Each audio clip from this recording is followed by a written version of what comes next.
에서 한 주 쉬고 오늘 다시 시작했습니다.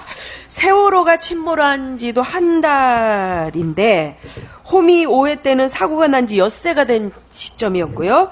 그때는 한창 구조 작업이 진행되고 있었던 때고 약간이나마 우리에게 희망이라는 말이 또는 약간의 희망이 남아 있었던 게 아닌가. 그래서 기적을 바라는 마음으로 노란 리본 달기 운동도 했었고, 한 달이 지난 지금 상황에는 구조자 수 제로, 이런 최악의 결과가 점점 현실이 돼가고 있어요.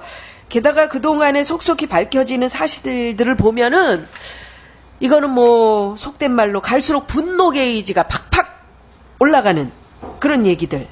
그래서 오늘 호미 6회 세월호 관련 특집으로 준비를 했습니다. 자, 우리 띨띨이들 인사부터 시작을 할 텐데, 배도 뒤집어지고 세상도 뒤집어지고 누나 속도 뒤집어지고요. 오늘 순서도 좀 뒤집어서 해봅니다. 용띠리, 국민TV가 진짜 고생이 많던데. 예, 이번 세월호 참사 국면에서 우리 PD들 진도 현지에 가서 취재하기도 했고요. 특별히 저희가 그 발굴해낸 특종이 하나 있습니다. 뭐냐면은 뭐 잘 알려지지 않은 건데, 그 세월호 참사 당일, 그리고 그 다음날 구조 작업 없었다는 거. 네, 그걸 저희가 밝혀냈습니다. 아니, 그러니까 왜 구조 작업이 없어? 구조 작업이 있어야 되잖아. 글쎄 말입니다. 왜 안 했을까요? 그 나중에 더 밝혀진 사실은 해경이 그 사고 선박 다가가서 말이죠. 유리창에서 문 두드리는 이 아이들도 못 본 척하고 그냥 갔다는 거 아닙니까? 그 안에 사람이 300명 들어가 있다는 거를 알면서도 구조를 안 한 것이 드러난 사실 아닙니까? 그러니까 이번 세월호 사건을 계기로 어느 게 참 언론인지 어느 게 가짜 언론인지 이것도 이제 분명하게 지금 이제 가려지고 있는 것 같은 느낌이고. 저기 KBS만 하더라도 말이죠. 뭐 그런 지침이 내려왔다는 거 아닙니까? 그 해경까지 마라. 해경 비판하지 마라. 그거는 청와대 이정현 홍보수석이 길환영 사장한테 직접 다이렉트로 전화해가지고 그런 지침을 내렸고, 길환영 사장은 보도 책임자들 불러다 놓고 그렇게 또 그런 지침을 필터링 없이 하사한 거 아닙니까? 게다가 또 실상 정부 비판은 사라지고 대통령 박수 소리만 키우고, 그리고 이런 여러 구조적인 문제들에 대해서는 아예 외면한 채 유족들의 그 절규하는 모습만 이렇게 보여주는, 이 말 그대로 참 불운만 있었을 뿐이지 구조적인 문제는 없었다는 식으로 국민들을 우매하게 했고요. 또 보도국장 자신도 그랬잖아요. 교통사고 한 해 사망자 수보다도 적다. 세월호 사망자 수가. 그런 얘기도 했었고요. 또 상복 입지 말라. 이런 식으로도 얘기했었고. MBC 같은 경우에는 그 미개한 사람들 깡패 아니냐. 뭐 이런 얘기도 했다는, 본인들은 좀 부인하고 있는 상황인데요. 그래서 이제 시민단체가 그 말을 한 것으로 알려진 보도국 간부들을 고발했거든요. 진상이 드러날 수 있을지 의문이긴 하지만 지금 현재 공영방송의 현실이 이러합니다. 예. 국민이 믿고 있는 거는 진실한 언론입니다. 언론인 여러분들께서 정말 한치의 국민적인 어떤 그 의심, 의구심 이런 거 없이 이번 세월호 사건을 낱낱이 좀 밝혀주기를, 이 자리에 이제 김용민 PD가 있으니까 좀 밝혀주시기를 바라면서, 이번에는 우리 선띠리는 뭐 이쪽으로 가나 저쪽으로 가나 두 번째네. 난 순서를 좀 그러네요. 바꿔보려고 그랬더니. 뭐 제가 항상 이 나는 꼽사리다의 중심 아니겠습니까? 말씀하십시오, 중심님. 세월호 사고가 일어나고 나서 저도 뭐 한 일주일에서 열흘 정도는 거의 매일 울었던 것 같아요. 그러다가 이대로는 도저히 안 되겠다. 뭔가 좀 뭐 저도 그렇지만 시민들이 같이 이렇게 뭔가 조금이라도 바꿔보자, 이런 움직임을 좀 만들어내야 될 것 같다, 이런 생각이 들었고요. 그래서 세월호와 대한민국을 위해 행동하는 사람들이라는 모임을 만들었어요. 그래서 거기서 이제 지금 지하철역 에서 이제 매일 저녁에 7시부터 9시까지 유가족들 위한 진상규명, 책임자 처벌, 또 사고 재발 방지 위한 그게 세대 행동이죠. 예, 서명 요구를 받고 있고요. 아까 이제 말씀드렸던 그 세월호와 대한민국을 위해 행동하는 사람들 약칭이 세대 행동이죠. 그러니까 이 세대 행동은 그 자체 약칭도 의미가 있는데요. 이 문제는 뭐 좌우 이념의 문제도 아니고 또 남녀노소 세대의 문제, 또 세대 간에 이렇게 뭐 분열이 일어날 문제도 아니고 전 세대가 함께 행동해야 될 문제다. 그런 의미도 담고 있습니다. 근데 진짜 이 세월호 사건이 나면서 더 뭐 심해진 것 같아요. 선동한다 이런 사람들, 변희재 씨 같은 분들 말이야. 그런 사람들 너무 많이 생겨나서 그러니까 제가 보기에는 어떻게 이런 국민적인 울분을 토로해야 되는, 이건 무슨 뭐 정치적으로 관련이 돼 있는 것도 아니고. 변희재나 일부 뭐 정미홍이나 그다음에 뭐 지만원 씨 같은 경우에 이제 계속 좀 망발에 가까운 발언들을 계속 쏟아냈죠. 그런 걸로 재미를 보고 있는 것 같아요. 네, 그래서 뭐 지만원 씨 같은 경우는 뭐 시체 장사하지 마라 이렇게 이야기했는데 그야말로 그 사람이야말로 자욱적인 발언으로 그 가족들의 가슴을 후벼 파면서 정말 극우 장사를 하고 있는 것 아니냐 이런 저는 생각이 드는데요. 그렇다고 많은 분들이 여기에 공감하고 있다고 저는 생각하지는 않습니다. 다만 이제 워낙 그 기득권 언론들이 힘이 세고 이 뭐 방송이라든지 언론이라든지 다 장악하고 있다 보니까 사실은 우리 국민들 대다수는 분열돼 있지 않고 또 정치적으로 악용하는 세력도 없는데 더 불구하고 그것들을 그렇게 이제 몰아가면서 이걸 이제 그냥 마치 정치적으로 이렇게 이용하는 세력들이 엄청나게 있는 것처럼 이렇게 몰아간다고 봐요, 저는. 그래서 이런 세력들이야말로 정말 정치적으로 악용하는 세력들이다. 저는 거꾸로 그렇게 생각합니다. 그렇게 선동하는 세력들을 몰아내야 되는 건데, 선동한다고 선동하는 세력들 분명히 있어. 아니, 선띠리가 조직을 만들었다 그래가지고 또 고발한다고 또 그러지 않나 싶어가지고 내가 한번 물어본 건데, 아직 그런 고발 소식은 없지? 예, 아직 고발 소식은 없고요. 가끔 이제 카페에 들어와서 뭐 이제 아주 악플을 남기는 이제 사람들이 있는데, 저희는 그런 사람들은 우리가 뭐 같은 공론의 장에서 이야기할 대상이라고 생각하지 않고 바로 발견하는 대로 즉각 강퇴 조치하고 있습니다. 제가 단언하는데 그 사람들은 말이죠, 이렇게 악플로 자기들의 권력과 기득권을 지킬 수 있다고 믿는 세력들입니다. 전 이름을 또 붙였습니다. 시발단이라는 이름 제가 지었어요. 십자고 날바단 제가 지은 이름이거든요. 아, 그렇구나. 그래서 이 사람들은 헛된 꿈을 꾸고 있다 해가지고 꿈몽자에서 몽알단이라고 제가 몽알단. 이름을 붙였습니다. 괜찮네. 몽알단이 지금 활동하기 시작했습니다. 자, 세대 행동의 행동한 어떤 실천의 이야기는 조금 이따가 얘기를 좀 들어보도록 하겠고요. 옷들이. 저는 원래 책 끝나고 다음 책 시작하기 전에 좀 시간이 비어서 여행 다니려고 했던 기간이었거든요. 근데 여행은 못 가고 그냥 세월호에 관한 책을 지금 급하게 쓰는 중인데 아마 이번 주에는 원고 끝날 것 같아요. 근데 이거 보니까 진짜 이상해요. 저는 이제 일반 기자나 혹은 신문에 나온 거랑 좀 다른 각도로 보고 있는데요. 제가 처음에 했던 질문은 왜 세월호를 탔냐 이거든요. 그냥 생각해보면은 싸니까 탔을 것 같잖아요. 네. 이게 비행기보다도 싸고 그러니까 뭐 좀 어떻게 싸게 가려고 탄 거다. 근데 가격을 알아보니까 안 싸요. 그러니까 항만비 포함해서 3등실 기준으로 7만 1,000원이거든요. 근데 8만 원 조금 넘으면은 그냥 칼 같은 거 탈 수 있는 거예요. 그리고 저가 항공으로 하면 5만 원대에도 있어요. 그러네. 그러니까 7, 8천 원밖에 차이 안 나는데 이걸 예약을 미리 하면은 칼이나 아시아나를 그 가격에 갈 수 있거든요. 그러면은 유일하게 생각하시는 경제성이라는 거는 1박을 거기서 하잖아요. 그러니까 숙박 비용을 줄일 수 있느냐라고 해도 저가 항공으로 가면은 숙박비보다도 비싸요. 그러니까 이 세월호는 돈으로 생각해 보면은 탈 이유가 없는 배예요. 저가 항공으로 가면 숙박 그게 그러니까 무슨 말이죠? 5만 원 정도 그러니까 하니까 5만 원 정도 거기에다 하니까 숙박비 15,000원에서 2만 원을 하더라도 세월호 타고 세월호 숙박하는 탄 것보다 쌀 수 싸다 있어요. 이거지. 쌀 수 있다. 근데 실제로 페리오가 경제성이 없어요. 그래서 그냥 두면은 페리오는 운항을 지금 정지시키는 중이었더라고요. 근데 크게 보면은 두 가지 문제가 있는데, 한 가지는 유가 상승이 있어요. 그러니까 2010년, 2011년에 기름값이 올라가지고서 뭐 배, 비행기, 배 다 마찬가지로 이 경영이 안 좋아지거든요. 그리고 또 한 가지는 저가 항공이 들어오면서 그러니까 부산 제주 페리 구간은 아예 문을 닫았어요. 그러니까 특별한 몇 구간 아니면은 자체적으로 구조조정이 되면서 이 숫자가 줄고 이게 원래 오던 흐름이었는데 갑자기 사람들이 페리오를 많이 타는 일이 벌어져요.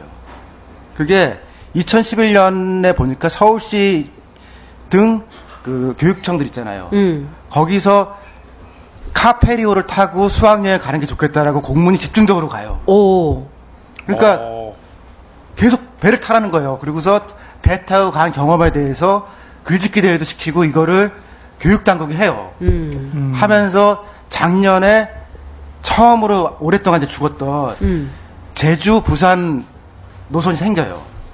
그러니까 다시 와요. 그러니까 이거는 수학여행 때문에 생긴 수요거든요.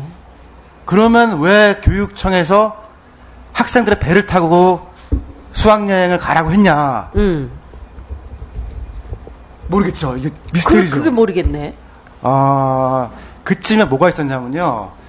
그러니까 한반도 대운하하고 경인운하 우리가 아라뱃길이라고 부르고 그 다음에 제주도 해군 긴지에 크루즈항을 놓겠다. 인천, 부산에 크루즈항을 놓겠다고 그래서 정치권 내부에서 크루즈 산업 육성이 있어요. 그리고 지난 대선 공약에서도 크루즈 산업을 어떻게 할 거냐라는 논의가 있었거든요.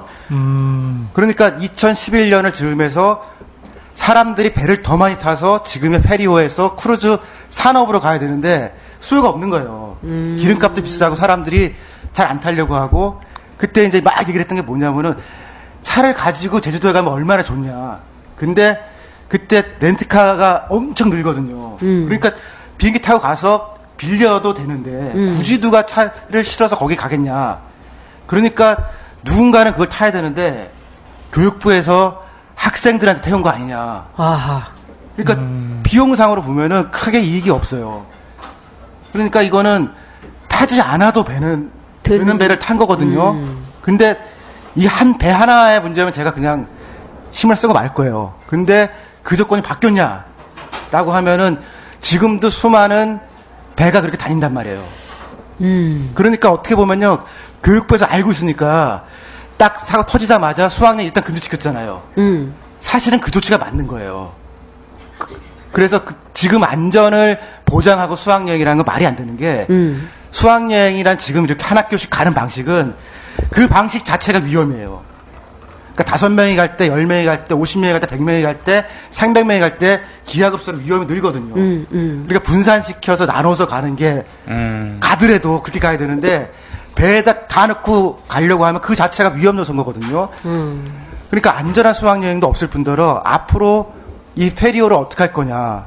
그 다음에 길게 보면 한국의 연안 여객 사업을 어떻게 가져가야 될 거냐가 핵심이에요. 근데 오늘 대통령이 한 얘기에는 싹 빠졌더라고요. 그래요. 오늘 이제 세월호에 관해서 여러 가지 문제들을 조명을 좀 해볼 텐데 우리 이런 띨띨이들을 거느린 저는 여왕벌 누나, 수락질 누나 김미화입니다. 일단 먼저 오늘 세월호에 관해서 박근혜 대통령이 대국민 담화를 발표했는데 한 달이 지나서 최종 책임은 자신에게 있다 이런 말을 직접 이제 대국민 담화로 했고요.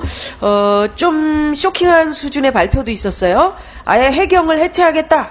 국가안전처를 신설할 건데 수사권은 경찰청으로 넘기고 해양 구조 군안하고 해양 경비 분야는 신설하는 국가안전처로 넘기겠다.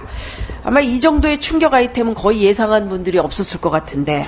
그리고 바로 우리 저 각하께서는 아랍에미레이트로 떠나셨죠. 대국민 담화하고.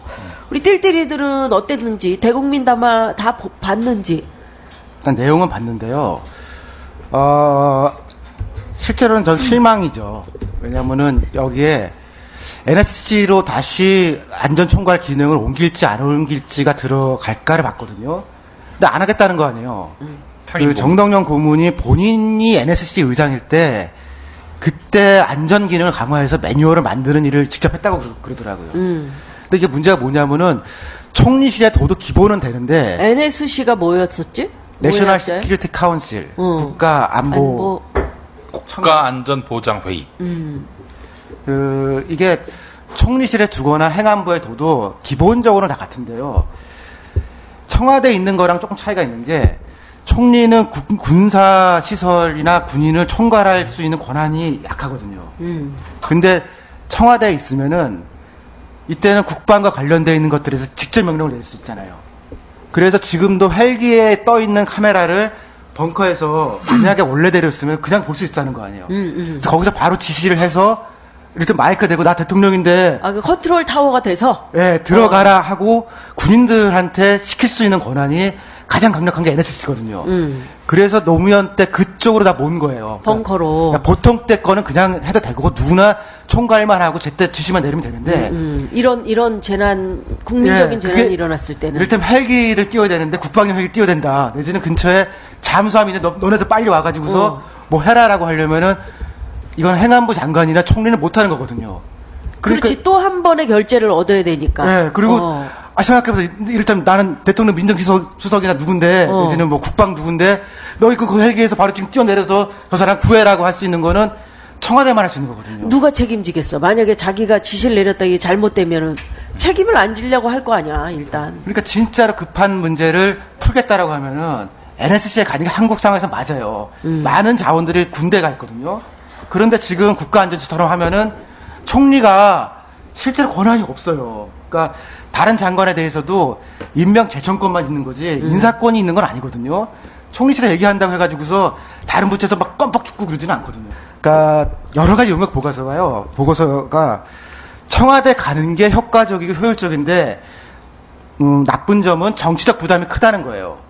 대통령이 직접 지휘를 하거나 대통령을 가름하는 누군가 지휘를 했는데 잘못됐다. 그러면 대통령 나빠요 막 그럴 거 아니에요. 누나가 얘기한 게. 근데 그 부담을 지더라도 사람을 살린다고 했으면은 지금도 NSC로 복귀시키면요 있는 매뉴얼 다시 놓고 시스템만 돌리면 되는 거거든요. 박근혜 대통령이 안전 얘기를 할 자격이 전혀 없는 게요.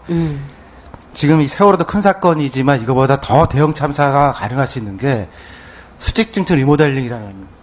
그러니까 아파트 위에 아파트를 짓는 건데요. 세월호 참사 이후에 그걸 결정했잖아요. 규제 완화. 결정 그 전에 했는데 전에 이제 확정 시행령을 네. 지난달에 통과시켜서 세월호 이후 그렇죠. 네, 네. 세월호 사건이 나가지고 막 사람들 막 이렇게 정신이 쏠려 있을 때 통과시켰다면서? 세월호 지금 요번에 사고가 일어난 것의 한 배경이 이제 수직 정축이잖아요. 위에 올린 거. 예. 샌드위치 패널렛만요. 네. 근데 지금 그 아파트판 수직 정축 리모델링을 이제 지난해 정부가 추진을 했고, 그 다음에 아까 말씀하셨듯이 세월호 참사 이후인 4월 말에 국무총리실에서 이제 이 시행령을 다 통과시켰어요. 그러니까 그런 참사가 일어났는데도 전혀 재검토가 없었던 거죠. 한마디로 정리하자면 수직 정축 리모델링은요, 아파트판 세월호 참사를 불러올 수 있는 굉장히 심각한 문제입니다, 이게. 아니, 이게 이명박 정부에서도 안 했거든요. 우리가 MB 하면은 좀 뭔가 쥐 뭐 이런 거 해서 다 이상한 사람 취급했잖아요. 지멋대로 뭐 그냥 완전 돈에 눈이 멀어가지고. 알지 뭐 이렇게. 예. 근데 그 이명박 대통령도 이 수직 정축은 안 된다고 한 거예요. 안전이 걱정됐어라면서요. 그리고 그때 그 정부 쪽에서 보고서가 나왔거든요. 이게 안전하지 않다. 그럼 그걸 뒤집으려면 일반적으로는요, 짧게라도 6개월짜리 용역이라도 줘서 이런 방식으로 하면 안전할 수 있다라는 것 위에서 방침을 바꾸거든요. 근데 박근혜 때는 그것도 없이, 그리고 유일하게 있는 게 뭐냐면 관련 업체들이 요즘은 기술이 좋아서 믿어라는 거예요. 근데 무슨 기술이 어떻게 됐는지는 얘기를 안 해요. 근데 그러니까 전체적으로 우리나라 전국 도를 다 풀어줄 거야? 다 풀었죠. 다 풀었습니다. 일률적인 기준. 그런데 이게 건축한 지 15년 정도 지나면 수직 정축 리모델링을 할 수 있도록 허용을 내줬어요. 그런데 이명박 정부 때 우뚜리 형님 이야기하셨지만 그때는 국토교통부에서 주관을 해서 민간 TF, 검토하는 TF를 한 20명 정도 모아서 이렇게 했고요. 상대적으로 굉장히 투명하게 전문가들 의견을 모아서 또 공개를 했어요. 그 참여한 사람들 명단도 하나하나 다 밝히면서 이야기를 한 게 지금 여러 가지 이유들이 있는데 이게 우리는 벽식 구조라고 그래요. 따로 이렇게 그 건물을 세울 때 중간에 골조라든지 이런 게 있어서 이렇게 하중을 견디도록 되는 게 아니라 벽체 있잖아요. 아파트 벽체. 그거 자체가 그냥 하중을 견디는 기본 골격이거든요. 근데 이게 사실 매력벽이라고 하잖아요. 근데 이런 구조에서는 사실은 1층이든 2층이든 3층이든 더 증축을 하면 사실 그 하중을 처음부터 견디도록 설계가 안 돼 있는 거예요. 아하. 그래서 굉장히 위험한 건데 90년대 특히 이제 지금 이게 문제가 되는 게 뭐냐 하면 보통 90년대 초반에 그때도 이제 부동산 광풍이 많이 불면서 노태우 시절에 200만 호를 한 불과 2, 3년 만에 막 때려지었어요. 그게 이제 수도권 일기 신도시라고 하는 일산, 분당, 평촌, 뭐 이런 이제 지역들이죠. 거기는 한꺼번에 막 떨어지다 보니까 이제 시멘트라든지 모래 이런 것들이 굉장히 이제 막 부실한 제품들이 많이 들어왔고 특히 모래가 짠 거 그 얘기하는 그렇죠. 거지. 모래가 바닷모래도 되게 많이 썼어요. 그러다 보니까 이 부식이라든지 이런 것들이 되게 빨리 일어날 거다. 이런 문제가 있고 더구나 이게 이제 국토교통부에서 이야기하는 건 뭐냐면 아파트 도면을 확인하고 나서 그 도면대로 한다 그러는데 우리가 지금도 뭐 심심찮으면 부실 시공이 일어나는데 아파트 도면이 제대로 확보도 안 돼 있는데 설사 확보돼 있다 하더라도 그걸 아파트 도면대로 시공했는지를 확인할 수가 없는 상황이에요 지금. 그런데도 그걸 보고 나서 아파트 도면대로 시공됐다고 전제를 하고 거기에 아까 우띠 형님 말씀하셨지만 안전진단을 해서 뭐 통과되면 그 증축을 시켜주겠다 이렇게 이제 허용을 한 거고. 통과 안 되면 시켜주는 건데. 근데 보세요. 우리가 지금 뭐 증축과 관련된 뭐 세월호도 마찬가지지만 이걸 우리가 안전성을 제대로 검토하고 증축해 준 게 아니잖아요. 관련 기관들 있다 그러면 다 그냥 통과돼 버렸고 마찬가지 사고가 일어날 수 있다는 거예요. 그래서 이런 문제점들이 있기 때문에 사실 그 이명박 정부, 그 토건적 정부라고 우리가 비판하는 그 이익 집단의 이익에 따라서 결정이 되는 거지. 그래서 이명박 정부도 그걸 허용을 안 했는데 박근혜 정부 들어와서 막 일괄적으로 통과시켜 버린 거예요. 근데 이익 집단이라기보다는요. 특정한 지역에 특정한 아파트를 가진 사람들의 표 때문에 그래요. 그러니까 그걸 해주면은 일반 재건축보다 용적률을 높게 해주거든요. 그러니까 네 집은 네 돈 주고 지어라라는 원칙인데 그거를 우리 집 내 돈 아니고 어떤 바보가 이 돈 줬으면 좋겠어요라고 하는 거를 분당해서 요구를 한 거거든요. 그래서 그 표를 원하는 사람들이 는 거예요. 는 거고 민주당에서도 그 표를 원하는 사람들이 있어서 열심히 안 막은 거고요. 그런데 무지하게 위험한 일이 벌어진 거죠. 그래서 수직을 지난번에 설명해서 수직해서 올라가는 거 15층까지는 2층, 15층 이상이면 3층 올릴 수 있게 돼 있어요. 그 돈은 이제 나눠 먹기식 하는 거지. 분양을 하니까요. 분양하니까. 그 일반 주민들이 자기네가 원래 내야 되는 돈을 그쪽 사람들이 물게 하는 거죠. 자, 그렇게 하면 이제 일반 분양, 그러니까 이런 거죠. 수익증축 리모델링은 뭐냐면 원래는 아파트를 이제 재건축을 해야 되잖아요. 근데 일기 신도시들은 이미 지을 때 10층, 15층씩 지어놨기 때문에 사실은 재건축을 해도 사업성이 별로 없어요. 더 지을 수 있는 부분이 없기 때문에. 그래서 이 층수를 몇 층을 더 올려주고 그 층수를 올려서 나오는 새로 생겨나는 집들을 일반 분양을 해주는 거예요. 그럼 일반 분양을 하면 거기서 이제 수입이 생기겠죠. 그걸 가지고 이제 그 리모델링을 할 때 각자가 원래는 리모델링을 해야 되는데 그 리모델링 비용을 이제 충당해 주겠다는 거거든요. 원래는 별동 신축이라는 것도 있고 그랬어요. 그 별동을 있는 아파트 말고 따로 돈을 더 넣을 수 있게. 근데 기술적으로는 두 가지가 다 문제가 좀 있을 수 있는데요. 어쨌든 별동 신축은 경제적인 문제가 크지 위험하진 않거든요. 다만 너무 좁고 그러니까 조망권이라든가 뭐 이런 게 문제가 되고 일조권이 문제가 되는데. 근데 진짜 화가 난다. 세월호가 그렇게 수직증축 그래가지고 막 사람들이 흑불하고 이렇게 있는 상황에서 그 법을 시행령을 통과시켰다는 거는 정말 이거는 무슨 생각으로 그랬을까? 통과를 할 수 있게 된 건데 아무 생각이 없는 거죠. 안전과 생명에 대해서. 그래서 진짜 이상한 거죠. 이게 뭐 박근혜 대통령이 담화를 발표했지만 제가 이 부분도 짚고 싶은 거예요. 아까 이제 관피아 문제 이거는 사실은 기득권 언론들도 많이 짚었어요.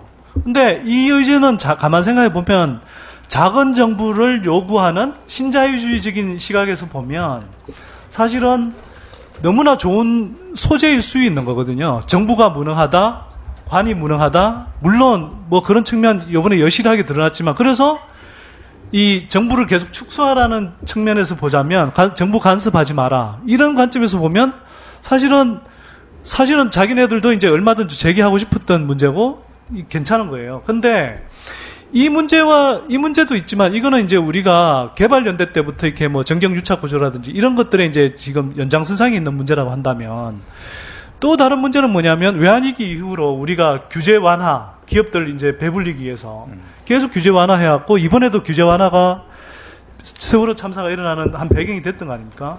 중요한 배경이죠. 비정규직 문제. 그 계속 사람값을 흙값으로 만드는 그런 흐름.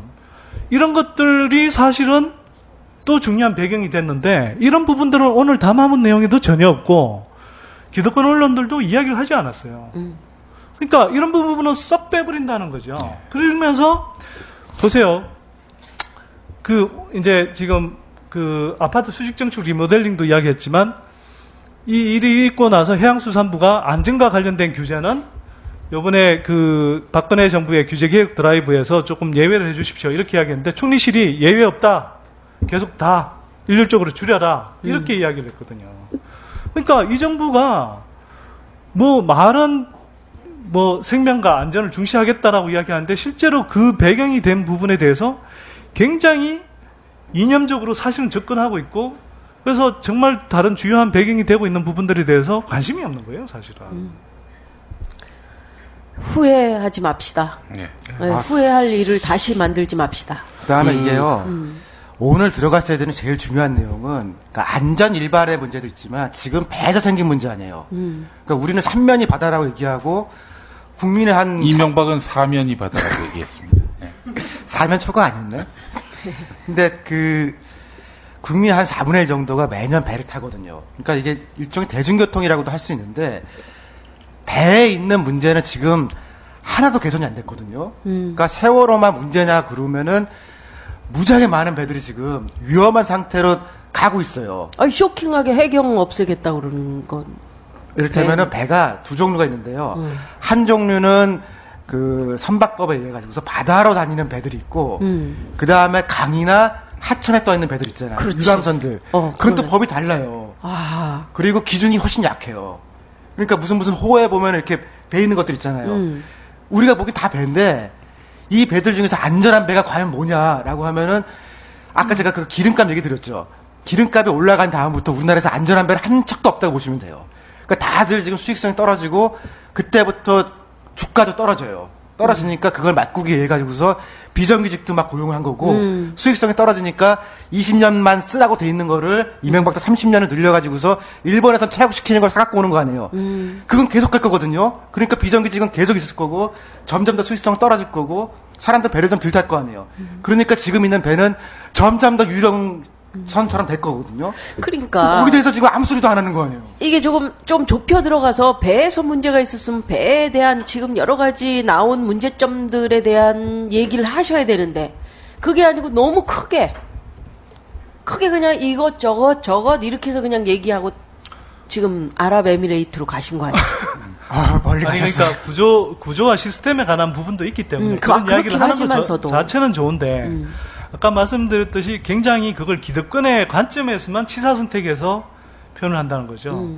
그래서 예를 들면 이번에 오늘도 이야기하는 거에 딱 몇 가지 타격 지점이 있어요. 해경 해체하겠다. 그래서 정부 일반의 그런 해경뿐만 아니라 안전행정부, 총리실, 그다음에 교육부, 해양수산부 문제 있었지. 뭉털이었잖아요. 그다음에 장관, 고위 관료들 비롯해서 얼마나 말도 안 되는 처신들 많이 했습니까? 가족들이 있는 데서 계란 의전용 의자에 앉아서 계란을 먹고, 청와대 대변인은 계란 안 풀었다, 이렇게 헛소리나 해야 되고, 그런 사람들에 대한 징계, 처벌 어떻게 하겠다, 이런 거 전혀 없었잖아요. 그러면 2차, 3차로 계속 문제를 일으키고 가족들한테 가슴에 못 박은 그런 사람들에 대한 처벌 의지가 없는데, 이게 무슨 진정한 의미의 반성이며 사과라는 건가요? 저는 사실 이게 다 빨리 이 국면을 선거 국면으로 바꾸고 싶어하는 박근혜 대통령의 욕망이 드러난 그런 발표일 뿐이지 여기에 무슨 특별하게 안전을 위한 혹은 재발 방지를 위한 어떤 그 진정성이 담겨 있다 절대 그렇게 보지 않습니다. 아니 선거하기 잘하신 게요. 네. 그 총리 사퇴하기 전에 네. 여의도에 쭉 든 소문이 뭐냐면은 네. 내각 총사퇴 정도는 할 것 같다. 네. 그거는 새누리당 쪽에서도 흘러나온 얘기거든요. 그러니까 선거 전에 이거를 마무리하기 위해서는 내각 총사퇴는 하는 게 맞을 거고 조금 더 이제 나간 사람들은 거국내각 얘기도 나왔어요. 그래서 이제 그러니까 뭐 야당이나 반대편 사람이지만 국민들이 믿게 하기 위해서는 그 사람들을 쓸 수도 있다라고 했는데 이게 한 달 넘게 끌다 보니까 갑자기 무슨 다 없어진 거 아니에요. 다 없어지고 무슨 누가 사태는 없고 해경만 나빠요라고 지금 몰아붙이고 있는 거거든요. 그러니까 이거는 지금 정말 예상했던 것보다는 낮은 수준의 지금 담화가 나온 거죠. 그러니까 오늘 담화에서 나쁜 놈을 3개를 딱 집어냈어요. 해경, 그 다음에 관피아, 그 다음에 세모그룹 이 3가지거든요. 근데 그러니까 정부 일반의 문제를 해경으로 딱 축소시켜버린 거예요. 그리고 해경 요번에 각종 수사 과정에서 예를 들어서 정보를 왜곡한다든지 은폐한다든지 이런 행위들이 계속 일어났잖아요. 예를 들어서 선장하고 선원들을 모처에 모여서 이렇게 회의를 하도록 했고. 그런 거 다 밝혀내야지. 그럼요. 그 다음에 해경수사국장 집인가 가서 그 기록이 2시간이 선장이 없어진 가서 하룻밤을 자고 CCTV 그 기록이 삭제됐다는 거 아니에요.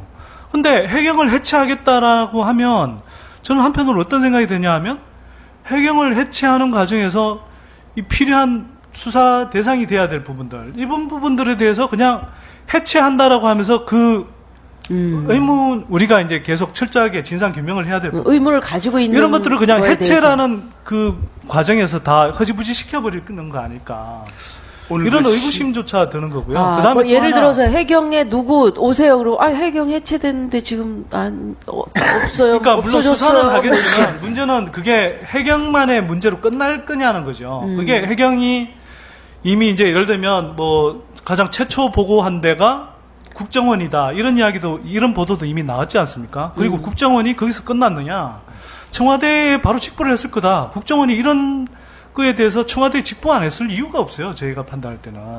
그러면 그런 문제들은 다 있는데도 불구하고 그런 것들을 다 끊어버리고 그냥 해경선에서 해경 해체로 끝내버리는 거고. 그래서 제가 보는 건 뭐냐면 해경, 관피아, 세모그룹 이걸 크게 국민의 분노를 돌릴 희생양으로 만들고 박근혜는 아까 말씀드렸지만 처음에 최종 책임은 나한테 있다라고 형식적으로 말은 했지만 말하는 담화문 내용을 잘 보면 어느 순간 자기가 이 모두를 때려잡는 개혁가로서 이렇게 프레이밍을 시키고 있어요.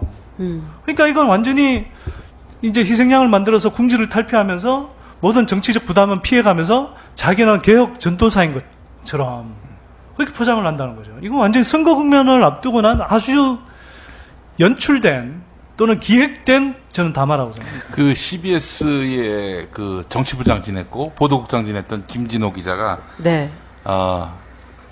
박근혜 대통령 담화 직전에 했던 방송에서 했던 말입니다. 청와대 관계자들은 세월호 참사에 대한 반성과 사과를 감성적으로 접근해야 대국민 호소력이 커진다는 의견을 개진했고 따라서 눈물을 보일 것을 조언한 것으로 전해졌다. 대통령은 참모진의 의견을 수용해서 단 한 번도 없었던 눈물을 보일지가 지켜볼 일이다. 이게 7시 때 말을 했던 거고 담화는 9시에 있었습니다. 저는 담화를 끝까지 봤는데요. 박근혜 대통령이 마지막에 그 사람 이름들을 부르면서 눈물을 흘렸잖아요. 근데 이게 저는 이해가 안 되는 게 가족들을 만나도 안 흘렸던 눈물. 그 다음에 지난 30여일 동안 전혀 흘리지 않았던 눈물. 분향소에 가서 분향소 다들 갔다 보신 분들 계실 텐데요. 안산 합동 분향소 갔다 오면 그 분향소 안에 들어가기만 해도 다들 눈물이 나요. 근데 합동 분향소 다녀오면서도 눈물 한 방울 안 흘렸잖아요. 근데 오늘 담화 발표하면서 갑자기 뒤편에서 진짜 뭐 닭똥 같은 눈물을 갑자기 주르르 흘리더라고요. 그런데 그 시점에 방송 카메라가 굉장히 줌인을 시켜서 클로즈업을 잡아요. 이렇게 눈물 흘리는 걸. 이건 거의 방송까지도 이미 이미지 조작이지 뭐. 그렇게. 이미지 조작, 감성 조작을 한 거예요. 그래서 그리고 방송이 한테 이미 그걸 요청이 해놨다라고밖에 표현이 안 될 정도로 느낌이 안 들 정도로. 그러니까 이렇게 세밀하게 대통령이 눈물 흘리는 거는 그냥 눈물로서 이해를 해야 되는데 그걸 뭐 클로즈업을 잡는 데는 둥 카메라가 뭐 옆댕이에서 찍었대는 둥 이러니까 널 보고 종북 좌파라고 또 얘기하는 거야. 그냥 믿으란 말이야. 정복은 아니에요. 얘가 누굴 따라가겠어요. 지 중심주의지. 내가 알고 보면 친박이야. 자, 오늘 뭐 세월호에 대해서 우리 띨띨이들이 할 말이 참 많을 텐데, 그렇습니다. 예, 네. 다른 거 좀 건너가기 전에 그 아파트 수직 정축 리모델링 관련해서 조금만 더 말씀드릴게요. 그 우띠리 형님이 아까 잠깐 이야기하셨지만 이게 수직 정축 리모델링은 사실 새누리당뿐만 아니라 민주당 지금 새정년이죠. 새정년의 사실 책임도 사실 상당히 큽니다. 제가 보기에는. 왜냐하면 이 수직 정축 리모델링 최초 발의한 사람이 새정년의 조정식 의원이고요. 예. 그 다음에 이걸 한 해 정도 있다가 당론으로 만들었고요. 그 다음에 2011년 정도 4월인가 그 분당 재보궐선거가 있었는데 그때 손학규 당시 이제 그 후보가 나가서 이걸 주요 공약으로 내걸었어요. 그리고 그 영향 탓인지 지금 성남시 같은 경우에도 이 수직정축 리모델링을 가장 적극적으로 이렇게 추진하는 지자체 중에 하나거든요. 그래서 제가 좀 안타까운데 이게 뭐 지금 세월호 참사에서 당연히 여당을 심판해야 되고 한편 뭐 그런 부분도 저는 있겠지만 좀 이 기조를 적어도 수직정축 리모델링에 관한 기조는 지금 새정년에서 전반적으로 좀 전면 재검토를 해줬으면 좋겠다. 정부 여당뿐만 아니라 새정년이라도 지금 세월호 참사가 일어난 가운데 이런 부분에 대해서 조금 더 재검토를 해서 정말 안전성이 있는지 다시 한번 그 민간 TF를 구성해서 최종적인 결론을 다시 내리는 한이 있더라도 좀 그런 과정을 거쳐서 다시 추진하자 하더라도 그런 이야기를 좀 했었으면 좋겠고요. 그 다음에 유권자 입장에서도 또 시민 입장에서도 제가 부탁드리고 싶은 게 예를 들어 재건축 용적률이나 뭐 이런 부분은 뭐 좋습니다. 뭐 그렇게 좀 올려달라, 뭐 집값 올리기 위해서 좀 올려달라 이렇게 요구할 수 있는데 수직정축 리모델링은요 길게 보면 정말 이거 위험한 겁니다. 거기에 스스로 사시는 주민들 스스로가 자신들의 생명과 안전을 담보로 해서 집값 좀 올려보려고 그거 리모델링 해달라는 거거든요. 어찌 보면 이거는 당장은 문제가 안 될 수 있지만 10년, 20년 수익정축 리모델링 하고 나서 10년, 20년 정도 지나면 굉장히 큰 사고가 일어날 수도 있고 위험한 어떤 정책이라고 볼 수 있는 거거든요. 그래서 이 위험한 정책에 몰모토처럼 이렇게 실험 대상이 될 거냐 제발 그러지는 저는 말았으면 좋겠다. 그래서 시민들 입장에서도 적어도 이 문제에 관해서는 좀 달리 판단해 주셨으면 좋겠다. 이렇게 좀 말씀드리고 싶습니다. 선띠리가 지금 당장은 뭐 여당을 심판해야 된다. 당연히 이렇게 얘기했지만 저는 사실은 또 그렇게 보지 않아요. 왜냐하면 여당도 물론 잘못 있지만 야당도 요즘 하는 일을 보면은 도대체 뭘 하는 사람들인지를 모를 정도로 국민들의 분노가 그쪽으로도 지금 화살 많이 돌아가고 있어요. 네. 그래서 정말 국민의 안전에 관한 문제라면은 뭐 여야 할 것 없이 표심을 가지고 내가 표를 우리 당으로 끌어와야 되기 때문에 요 문제만큼은 내가 요만큼 타협해야지. 이건 있을 수 없는 일이잖아요. 예. 반성하셔야 됩니다, 정말. 오늘 담화가 있었으니까요. 오늘 아침에 실린 조선일보 사전 예측, 그러니까 담화에 무슨 내용이 담길지 사전 예측하는 기사가 있는데 박근혜 대통령이 이런 언급을 할 것 같다라는 내용이었습니다. 근데 그 내용 중에 뭐가 있었냐면은 그간 이 문제를 정쟁화하지 않은 야당에 대해서 감사의 뜻을 표시하기로 그런 내용이 포함될 계획이다 이런 기사가 실렸어요. 아, 예. 정신들 차리십시오, 정말. 자, 언딘이라는 회사를 좀 파헤쳐 주십시오 하고 어떤 분이 저한테 트윗을 올렸는데 오늘 이제 우리 띨띨이들하고 얘기를 해본 결과 언딘에 대해서는 우리 주진우 기자가 지금 굉장히 좀 잘 포착을 하고 파고 있고 그렇다고 그래서 예. 주진우 기자한테 누나가 이제 부탁을 좀 하겠습니다. 언딘에 대해서 저한테 얘기하신 분은 시사일을 좀 구독을 좀 해주십사 하는 또 부탁을 좀 드려보겠습니다. 주 기자는 누님이 부탁 안 해도 열심히 파헤칠 거예요. 그러니까요. 예. 근데 여기 관해서 기본적인 이제 경제학에서 시각은요. 그러니까 영어로는 security라고 표현하는데요. security의 외주화라는 그런 학문 주제가 있어요. 근데 영어로 security라고 할 때는 안전이란 뜻도 있지만 안보란 뜻도 있거든요. 그래서 기본적으로 이게 전쟁과 재난 활동을 민간으로 넘기는 것이 과연 타당하냐라는 그런 논의인데 이게 이라크 전쟁 때 시작됐어요. 그러니까 그 전에 걸프전 때는 미군이 워낙 많이 죽으니까 사람들이 전쟁하지 말자라는 분위기가 많았잖아요. 그래서 전쟁과 관련된 것들을 외주화시켜요. 그래서 뭔가 이런 것들을 국가의 위험으로 떠안지 않고 특정 회사의 죽음으로 하면은 그 사람은 돈 벌러 갔다 죽은 거니까 좀 다르잖아요. 그런 것 외에 그런 것처럼 지금 이제 이런 재난 구조 활동도 외주화하자. 그래서 민간 영역으로 바꾸자라는 논의가 있었거든요. 근데 그런 국민적 합의가 있기 이전에 이명박 정부에서 이미 해놓은 거예요. 그래서 특정 업체랑 계약을 해서 그 사람이 할 수 있게 지난 정부 때 길이 열린 거거든요. 그러니까 이거는 계속 이렇게 갈 거냐 아니면은 국가가 책임지고 이걸 할 거냐라는 것에 대해서는 한번 논의를 해야 되거든요. 좀 이따 얘기할 보험도 사실은 마찬가지예요. 재난이 생기면은 이를테면 폭풍우 왔거나 뭐가 생기면은 지금까지는 국가가 이거를 막아야 된다라고 하는 게 헌법 정신이잖아요. 근데 미국에서 시작해서 우리나라도 막 하는 게 이걸 보험으로 넘기려고 해요. 그럼 산업화하면 외주화 형태 되는 거니까 국가는 보험만 가입했으면 됐다라고 하고 정부는 빠지려고 하는 거거든요. 그러니까 이 책임을 정부의 것으로 가지고 갈 거냐 아니면 언딘이나 이런 특정 업체가 해도 괜찮은 거라고 할 거냐에 대해서는 국민적인 논의가 한 번 있어야 되겠죠. 한 번이 아니라 여러 번 있어야지. 근데 그 논의도 없이 이미 제도상으로는 할 수 있게 돼 있는 거예요.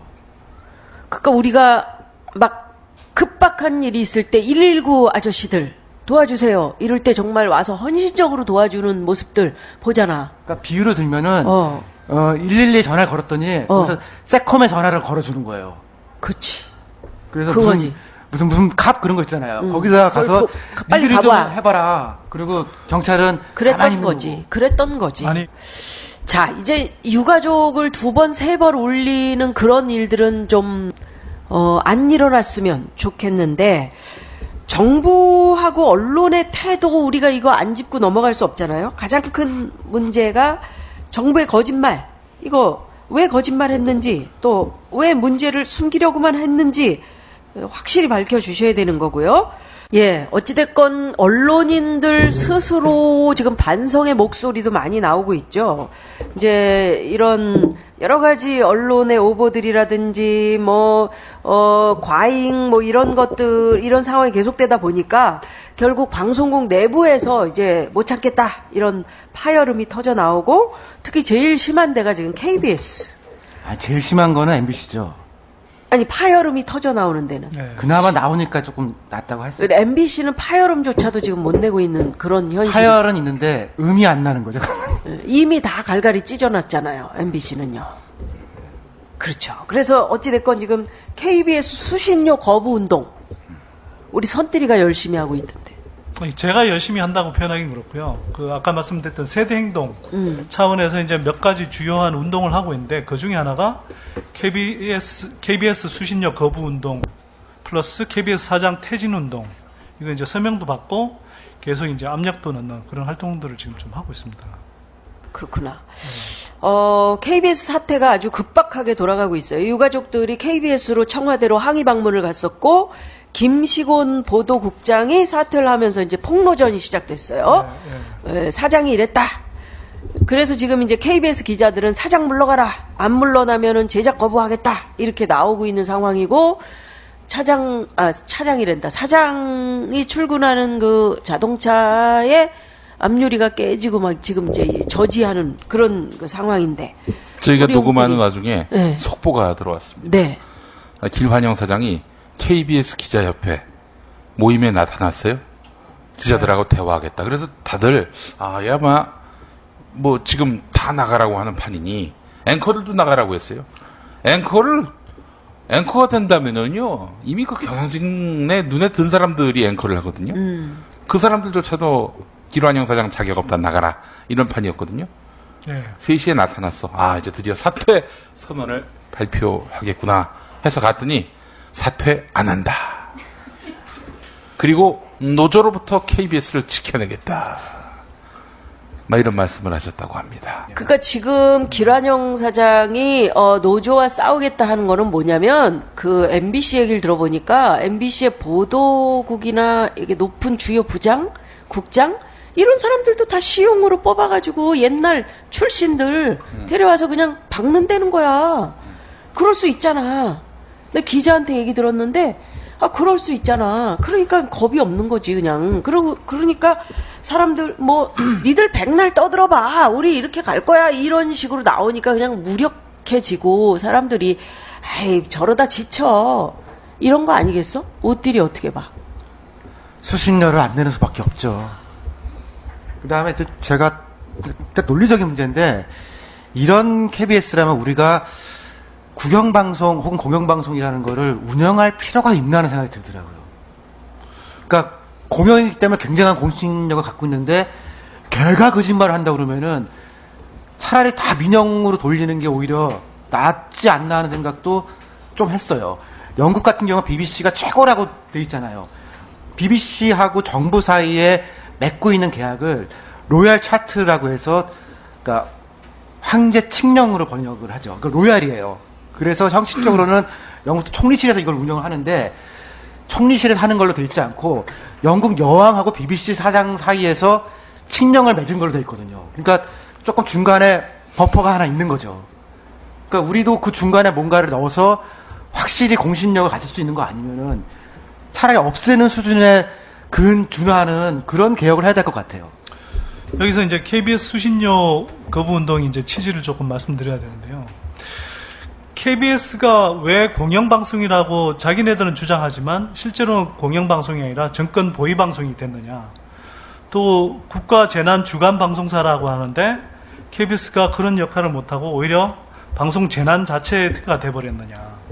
이걸 이제 좀 짚어야 되는데 기본적으로 KBS가 정권의 눈치를 보지 않을래야 안 볼 수 없는 그런 구조가 돼 있어요. KBS 이사진이 11명인데요. 그 중에 7명이 정부 여당이 지명을 할 수 있도록 돼 있고요. 그 다음에 특히 사장은 청와대가 사실은 임명을 합니다.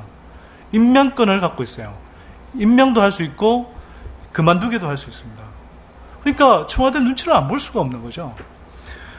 자, 그래서 이제 KBS 수신료 운동을 제가 이제 제안을 했습니다. 왜? 이게 이제 좀, KBS 수신료는 지금 KBS 1년 예산의 한 40% 정도를 차지합니다. 굉장히 어마어마한 부분이에요. 그러니까 KBS 1년 예산이 대략 올해 같은 경우는 1조 한 4천억, 5천억 이렇게 잡혀 있는데요. 지금 KBS 수신료 수입이 그러니까 지금 한 가구당 2,500원인데요. 이 2,500원을 다 모으면 한 6천억 정도 됩니다. 예전에 수입이. 근데 KBS가 예산을 1조 4천억 이 정도로 잡아놨지만 실제로는 나머지 한 40%를 차지하는 광고 수입. 이게 지금 올 들어서 이제 계속 줄어들고 있거든요. 실제로 KBS 수신료 비중이 아마 한 50%가 될 수 있고요. 그 다음에 지금 세월호 참사 이 와중에 새누리당 한승교가 위원장으로 있는 미방이라고 있어요. 미방위에서 수신료 인상안을 상정해놨거든요. 그래서 이제 인상할 수 상임위는 있게 통과했고요. 이제 딱 베이스를 네네. 깔아놓은 거지. 상임위는 통과했고 법사위로 옮겨놨는데 이게 1인당 지금 1가구당 2,500원에서 4,000원으로 올려놨습니다. 그러니까 이게 통과가 되면 KBS는 자기네들 재정의 한 70%, 80%를 그냥 수신료로 조달하는 거예요. 근데 자, 보시죠. 이게 정말 국민의 눈과 귀가 되는 공영방송이다. 그 다음에 재난방송을 제대로 한다. 그러면 우리가 그 돈 아깝다고 못 내겠습니까? 근데 한원이 정권 보위 방송이고 박비 어천가이면 이걸 왜 우리가 다 내냐 이거죠. 정 내고 싶으면 청와대만 내라는 겁니다. 이 수신료는. KBS 보지도 않는데 웬 수신료를 내냐. 한전이 대행하지 않고 청와대가 대행을 하면 어떨까요? 청와대 우리가 내서 청와대가 그 돈을 떼다가 KBS 주의를 만들면은 청와대 좀 눈치 보지 않을까요? 제가 저 KBS 개혁을 위한 방안을 예전에 제시한 바 있었는데요. KBS 사장을 국민 직선으로 하자. 내가 그 얘기 몇 번 했잖아요. 형님보다 내가 앞서서 한 것 같은데. 나는 아유, 다 먼저 해라, 먼저. 한 5년 됐어, 내가. 나는 중간만 갈게, 무조건. 아니, 근데 진짜 지금 그 권력에 그 독립이 되지 못한 KBS 사장을 그럼요. 임명을 대통령이 한다는 거 아닙니까? 네. TV가 있으면은 KBS 보도나 뭐 방송 내용과 무관하게 수신료를 내야 하는 걸로 알고 있습니다. 그러니까 그게 사실 좀 역사가 있어요. 예. 이게 뭐냐면 80년대 후반에도 땡전 뉴스라고 그랬죠. KBS가. 이건 뭐냐면 이제 9시 뉴스 땡 하고 나면 당시 대통령인 전두환, 오늘 전두환 대통령은 뭐 그땐 전두환 대통령 각하라고 그랬죠. 한편 이순자 여사. 네, 한편 이순자 여사 뭐 이런 식으로 이렇게 보도가 나왔다고요. 그래서 민주화 운동 바람이 불면서 86년부터 시청료 거부 운동이 일어났습니다. 그때 시청료였거든요. 왜냐하면 그러니까 시청하는 거에 대한 대가였는데 이게 이제 워낙 효과가 좋다 보니까 실제로 시청료 수입이 KBS 시청료 수입이 한 몇 년 만에 반토막이 나버렸어요. 그러니까 90년대 93년 4년 무렵에 법을 바꿔버립니다. 얘네들 꼼수를 써서 시청료 대신에 수신료라고 표현을 바꿔버려요. 수신료는 뭐냐? 예를 들어 시청료라 그러면 내가 시청 안 하니까 나는 시청료를 내지 않겠다. 말 되잖아요. 법적으로도 문제 없거든요. 그러니까 이건 시청 여부와 상관없이 TV 수상기라는 수신 기계만 있으면 수신료를 부과해 버리는 거예요. 그리고 그걸 사람들이 이 전혀 선택의 여지 없이 그러니까 납부를 안 할 선택의 여지를 없애버리기 위해서 한전 고지서 있잖아요. 그러니까 한전 요금하고 통합해서 강제 징수를 해버린 겁니다. 그러니까 사람들은 사실 저 같은 경우도 마찬가지고 여기 오신 분들 상당수가 KBS 안 볼 텐데 꼬박꼬박 내고 있는 거예요, 이게. 근데 꼬박꼬박 내는데 제대로 방송이라도 제대로 국민을 위해서 하면 좋은데 정권 보위 방송을 하고 있다. 이건 제가 볼 때는요. 시민 불복종 차원에서라도 사실은 수신료 거부 운동을 해야 된다고 아니에요. 봤습니다. KBS를 안 보진 않아요. 개콘 때문에 KBS는 보는데 개콘 누가 만들었습니까? 에? 수신료 내지 마세요, 누님도. 어? 수신료 내지 마세요. 우리 집은 이미 텔레비전이 없어. 수신료 내고 진짜 텔레비 계시던데. 못 봤어. 번개 맞아가지고 끊어진 지가 오래야. 수신료는 내고 계실 가능성이 높은데. 우리 글쎄 남편이 아니, 뭐 얘기하는 것 같던데. 그래서 수신료 안 내는 방법을 제가 짤막하게 알려드릴게요. 일단 123번에 전화를 합니다. 여기가 한전이에요. 그 한전 안내원이 전화를 받을 겁니다. 그러면 그 한전 안내원한테 우리 집에는 TV 수상기가 없으니까 더 이상 수신료 납부를 안 하겠습니다. 이렇게 이야기하면 언제부터 TV가 없으십니까? 이렇게 물을 수 있어요. 그러면 뭐 적당히 6개월에서 한 1년 정도 전부터 TV 수상기가 없었다. 이렇게 하면 최대 3개월치 수신료를 돌려주기까지 합니다. 이 돌려받는 돈을 가지고 국민TV, 뉴스타파, 고발뉴스 이런데 차라리 독립언론을 지원하는 후원금으로 좀 갈아타시면 좋고요. 자, 뭐 이렇게 걱정하실 수 있습니다. 그럼 한전에서 검사를 하러 나올 것 아니냐, 조사를 하러 나올 것 아니냐, 거의 안 나옵니다. 왜? 한전은 그냥 KBS 대신해서 그냥 수신료를 받아주는 거기 때문에요. 실제로 이걸 위해서 그렇게 인력 고용도 많이 안 하고요. 한전 전체 수입으로 보면 큰 덩어리가 아니기 때문에 수수료 수입을 한 5% 정도 떼는데요. 그 크게 비중이 높지 않기 때문에 사실은 한전에서는 거의 안 나옵니다. KBS는 가끔 나올 수도 있는데 KBS도 지금 사정이 어렵다 보니까 그 검사 요원이 별로 없어요. 아니 근데 KBS에서 무슨 권리로 개인 집에 와서 누르고 들어와서 검사할 권한이 그럴 있나요? 권한도 없죠, 사실은. 띵동해서 네. 나 KBS인데 그러면은 야, 이 새끼야 그럴 거 아니야, 우리가. 야, 이 새끼야. 잘 걸렸어. 길비서가 없구나, 길비서가. 아니, 그럼 뭐 KBS에서 수사기 검사를 왔다 그러면은 일단 너부터 맞고 봐 하고 막 욕할 거 아니에요. 무슨 수로 검사예요, 그게? 그래서 문 안 열어줘도 되고요. 예, 그다음에 얘네들이 그래서 저질이라고 그러는 겁니다. 뭐 그래도 꺼림칙하다. 저는 정당한 시민 불복종 운동이라고 생각합니다만 그래도 꺼림칙하다라고 하는 부분들은 합법적으로 거부할 수 있는 방법이 또 몇 가지 있습니다. 예를 들어서 구글 크롬캐스트라든지 또는 뭐 애플 TV 같은 스마트 기기를 이용해서 TV 수상기 대신 그 모니터를 통해서 또 그 스크린을 통해서 보시면 이건 TV 수상기가 아니기 때문에요. 이거는 수신료를 안 내도 됩니다. 그런 방법들이 있으니까 그리고 제가 오늘 뭐 방송에서 다 말씀 못 드립니다만 죄송합니다. KBS가 자꾸 KBS 수신료 거부 방법 뭐 이런 식으로 검색하시면 꽤 자세하게 나오고요. 저희 세대행동에서 수만 장의 지금 수신료 거부 방법, 그 다음에 이 취지를 설명하는 그 리플렛도 뿌리고 있으니까 이것도 참고하시면 좋습니다. 야, 이게 우리 라디오라서 보여줄 수가 없네요. 딱 있는데. 근데 이거 잘 만들었죠, 이거. 이게 디자인도 그렇고요. 뒷면에 만화도 그렇고 다 시민들 재능 있는 분들이 재능 기부를 해주신 거예요. 정말 네. 감사하더라고요, 이게. 네, 팜플렛을 만들었는데 네. 굉장히 잘 만들었네요. 네. 그래요. 다 프로들 솜씨입니다. 네, 이게 네. 라디오는 이게 아쉽네요. 보여드릴 수가 없어요. 국민 TV에다가 띄워놓으면 되지, 그지? 국민 TV. 띄워놓겠습니다. 네. 예. 그럼 우리 거 요거 앞에 로고를 아예 이건 딱 박으면. 썸네일로? 예, 알겠습니다. 수신료 거부는 근데 장기적으로 어떻게 될지 모르는데 일단은 정상화 될 때까지는 하는 게 맞을 것 같아요. 네.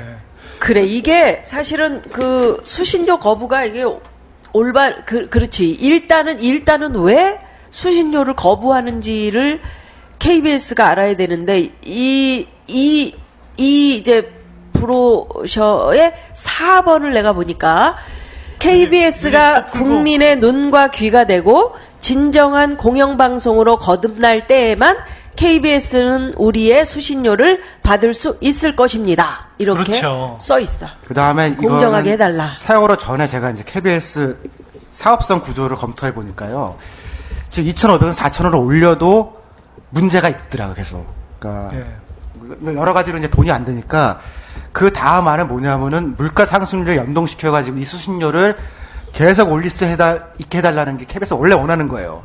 4,000원으로 끝나는 게 아니고 이걸 계속 올려갈 건데 그 상태에서 수신료 거부를 하면은 경영상으로 보면 KBS는 충격이 2배가 되겠죠. 그러니까 일단 거부하시고. 그 마지막 마무리 좀 하면 KBS 수신료 거부하면요. 우리가 KBS가 청와대 눈치만 보게 하는 게 아니라 국민들 눈치도 보게 할 수 있는 그런 지렛대를 만들 수 있습니다. 그래서 이게 뭐 우리가 뭐 KBS를 바꾸기 위해서 욕만 하고 말 게 아니라 그냥 KBS를 KBS라고 이렇게 욕만 할 게 아니라 수신료 거부를 하면요. 정말 이게 직접적인 힘이 되거든요. 그래서 한 분 한 분이 정말 좀 동참해 주시면 좋겠습니다.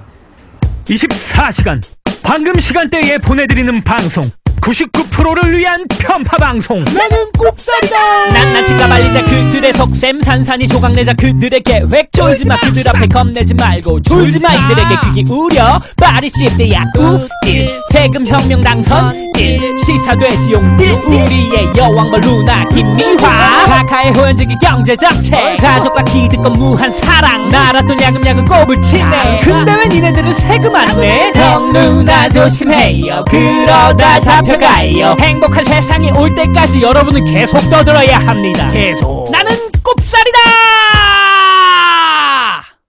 네, 자, 나는 꼽살이다 호미 6회. 오늘은 지난 시간에 이어서 세월호 참사를 둘러싸고 드러난 대한민국의 민낯에 대해서 우리가 얘기를 하고 있는데, 자, 여기서 오늘 낙곱살 호미 시리즈가 시작된 후로 처음으로 게스트를 한 분 모시겠습니다. 사실 시즌 1 때도 한번 모셨었는데요. 보험에 대해서 우리가 모르고 있는 수많은 진실을 열심히 알려주고 계시는 분, 보험 이용자 협회의 김미숙 대표님 모시겠습니다. 여러분 박수 주십시오.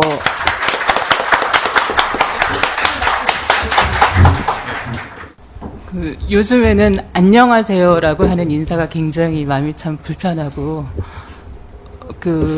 그다음에 여러 가지로 세월호 사건에서는 미숙해서 네. 죄송하고 미안하고 그런 마음이 듭니다. 그래요. 네, 그래요. 이 자리에 또 오게 해주셔서 감사합니다. 네, 네. 지난번에 오셨으니까 우리 게스트 규칙은 잘 아시겠고요. 네. 대통령 후보도 시장 후보도 다 띨로 통하는 거. 전에 숙딜이었었죠, 숙딜. 네. 예. 숙딜로 갈게요, 오늘도요. 네. 예, 예. 자, 보험 전문가께서 오늘 게스트로 나오셨는데, 뭐지? 이런 분들 계실 거예요. 오늘 어떤 얘기 해주고 싶으셔서 오셨어요?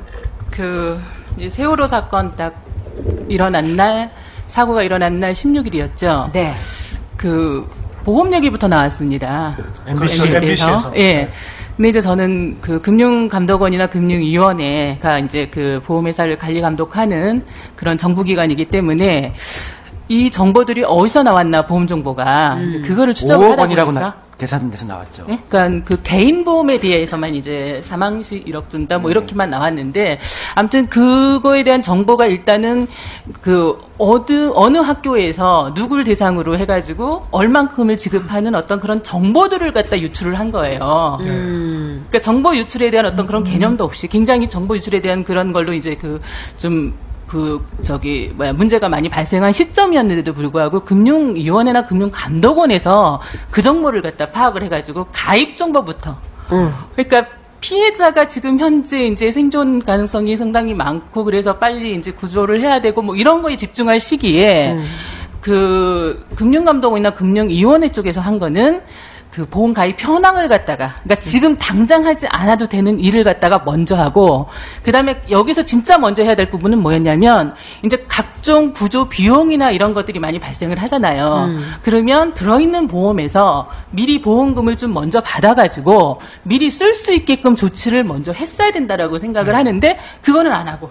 네. 가입 현황부터 이제 정보를 알리고 이런 부분들에 대해서 좀 분노해서 그래서 이런 부분들에 대한 거는 직접적으로 세월호 피해자분들한테 유가족분이나 이런 분들한테 사과를 해야 된다. 이제 이런 얘기를 좀 하고 싶고 그다음에 벌써부터 그 시점부터 보험회사나 이런 데에서는 일단은 최소 보험금을 지급한다. 또는 거부를 하겠다.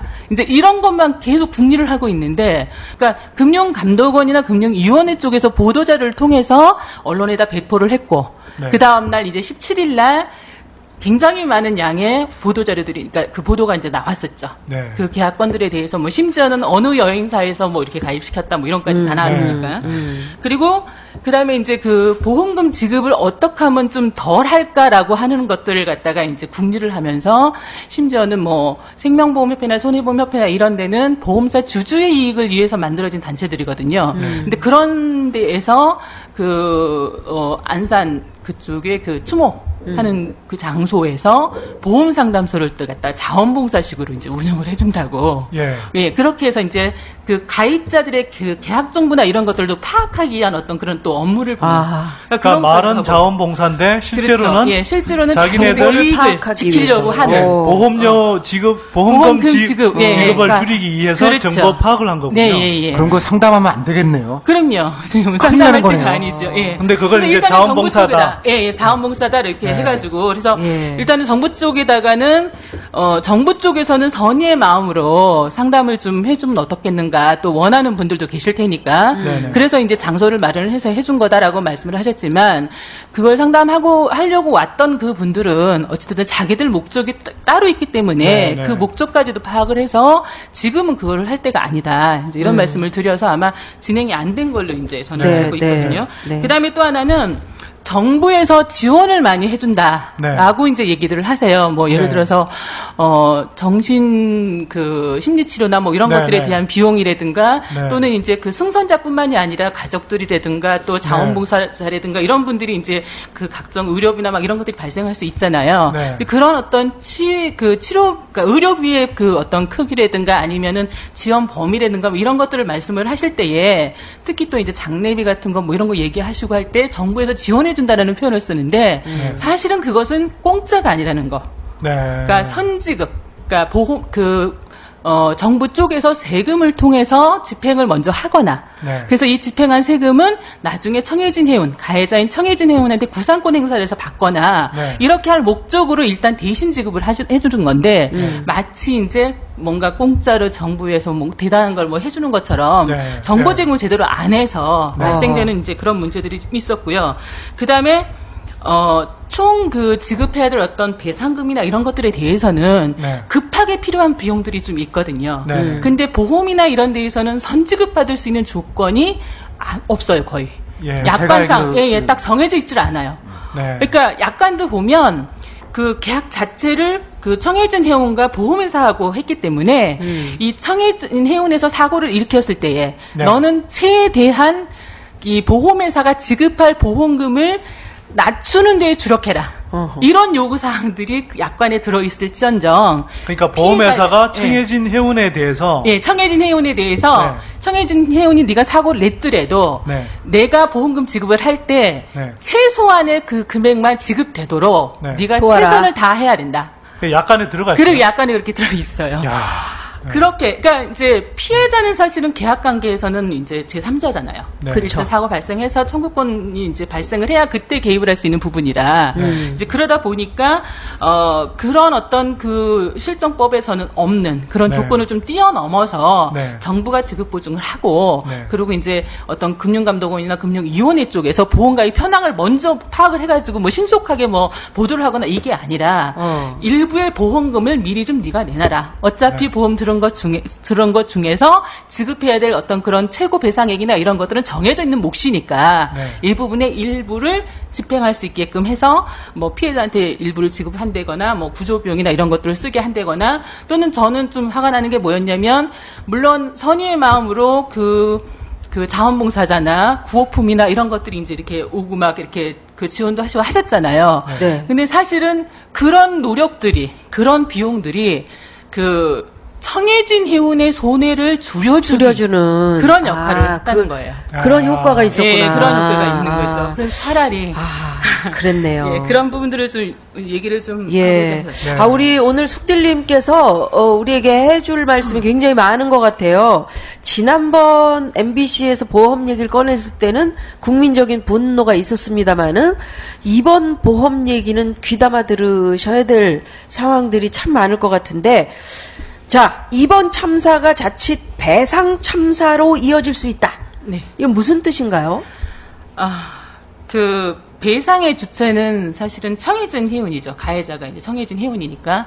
그래서 원래는 이런 국가적 재난에 대한 거는 국가가 100% 선배상을 하고 그다음에 나중에 이제 실제 가해자가 불법 행위를 했다거나 이랬을 그런 몫을 이제 따져서 그 청해진 해운이나 이런 쪽의 재산을 일단은 이렇게 재산으로 이렇게 배상을 하거나 이렇게 해야 되는데 문제는 뭐냐면은 청해진 해운이 지금 현재 거의 뭐 파산 의 수순을 밟을 거다. 네. 이렇게 되면 이제 재산이 없잖아요. 예. 근데 그러면 이제 그 청해진 해운 실질적 주인이라고 이제 그 알려진 뭐 유병은 회장이나 뭐 이런 분들의 은닉 재산을 찾아내야 되는데 이게 또 쉽지 않은 데다가 그게 뭐 설사 있다 하더라도 예, 이번에 또, 보니까 다 뭐 부인 명의, 아들 명의 이런 식으로 다 이렇게 돌려놓고 거기다가 그렇죠. 또 굉장히 복잡한 그 재벌 지배 구조처럼 막 문어발 뭐식 이렇게 이제 지분 구조가 얽혀 있어서 그걸 사실은 저 찾아내기가 쉽지도 않고 또 배상 책임을 찾아낸다 하더라도 배상 책임을 연대 책임을 지울 수 있는가라고 하는 부분에서 또 굉장히 첨예한 어떤 그 문제가 생길 수 있고요. 근데 이제 그 나머지가 이제 뭐가 있냐면 청해진 해운에서 가입해 놓은 이제 보험이 있잖아요.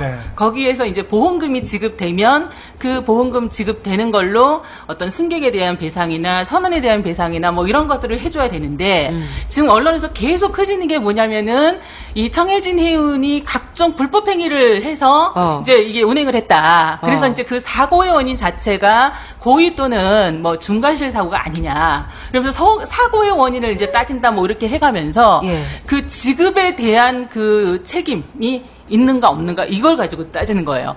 그러다 보면 이 보험금이 지급되지 않을 수도 있잖아요. 만약에 이 청해진 해운이 잘못했기 때문에 지급할 이유가 없다. 그러면 이제 보험사에서 받을 수 있는 배상금 자체도 없어져 버리는 거고, 그럼 오롯이 이제 청해진 해운의 재산만으로 받아야 되는데 그것도 지금 여의치 않고 그렇다면 이제 국가가 모든 배상의 책임을 져야 되는 몫인데 그 책임에 대한 부분은 국민이 낸 세금으로 다 하게 된다는 거죠. 그 서해 페리오 사건 났을 때도 그 10억 정도만 기업에서 부담을 했는데요. 그게 이제 보험하고 기업에서 나눠서 부담을 했는지 어땠는지 거기까지는 확인은 못했지만 어쨌든 10억 정도만 부담을 하고 한 200억 정도는 세금과 그다음에 성금이라든가 이런 걸로 다 이렇게 했다고 하더라고요. 그러니까 이제 결국은 책임자들은 다 빠져나가고 네. 국민들 세금으로 배상을 다 떼올 수 있는 그런 상황이 올 수도 있다. 그렇죠. 예.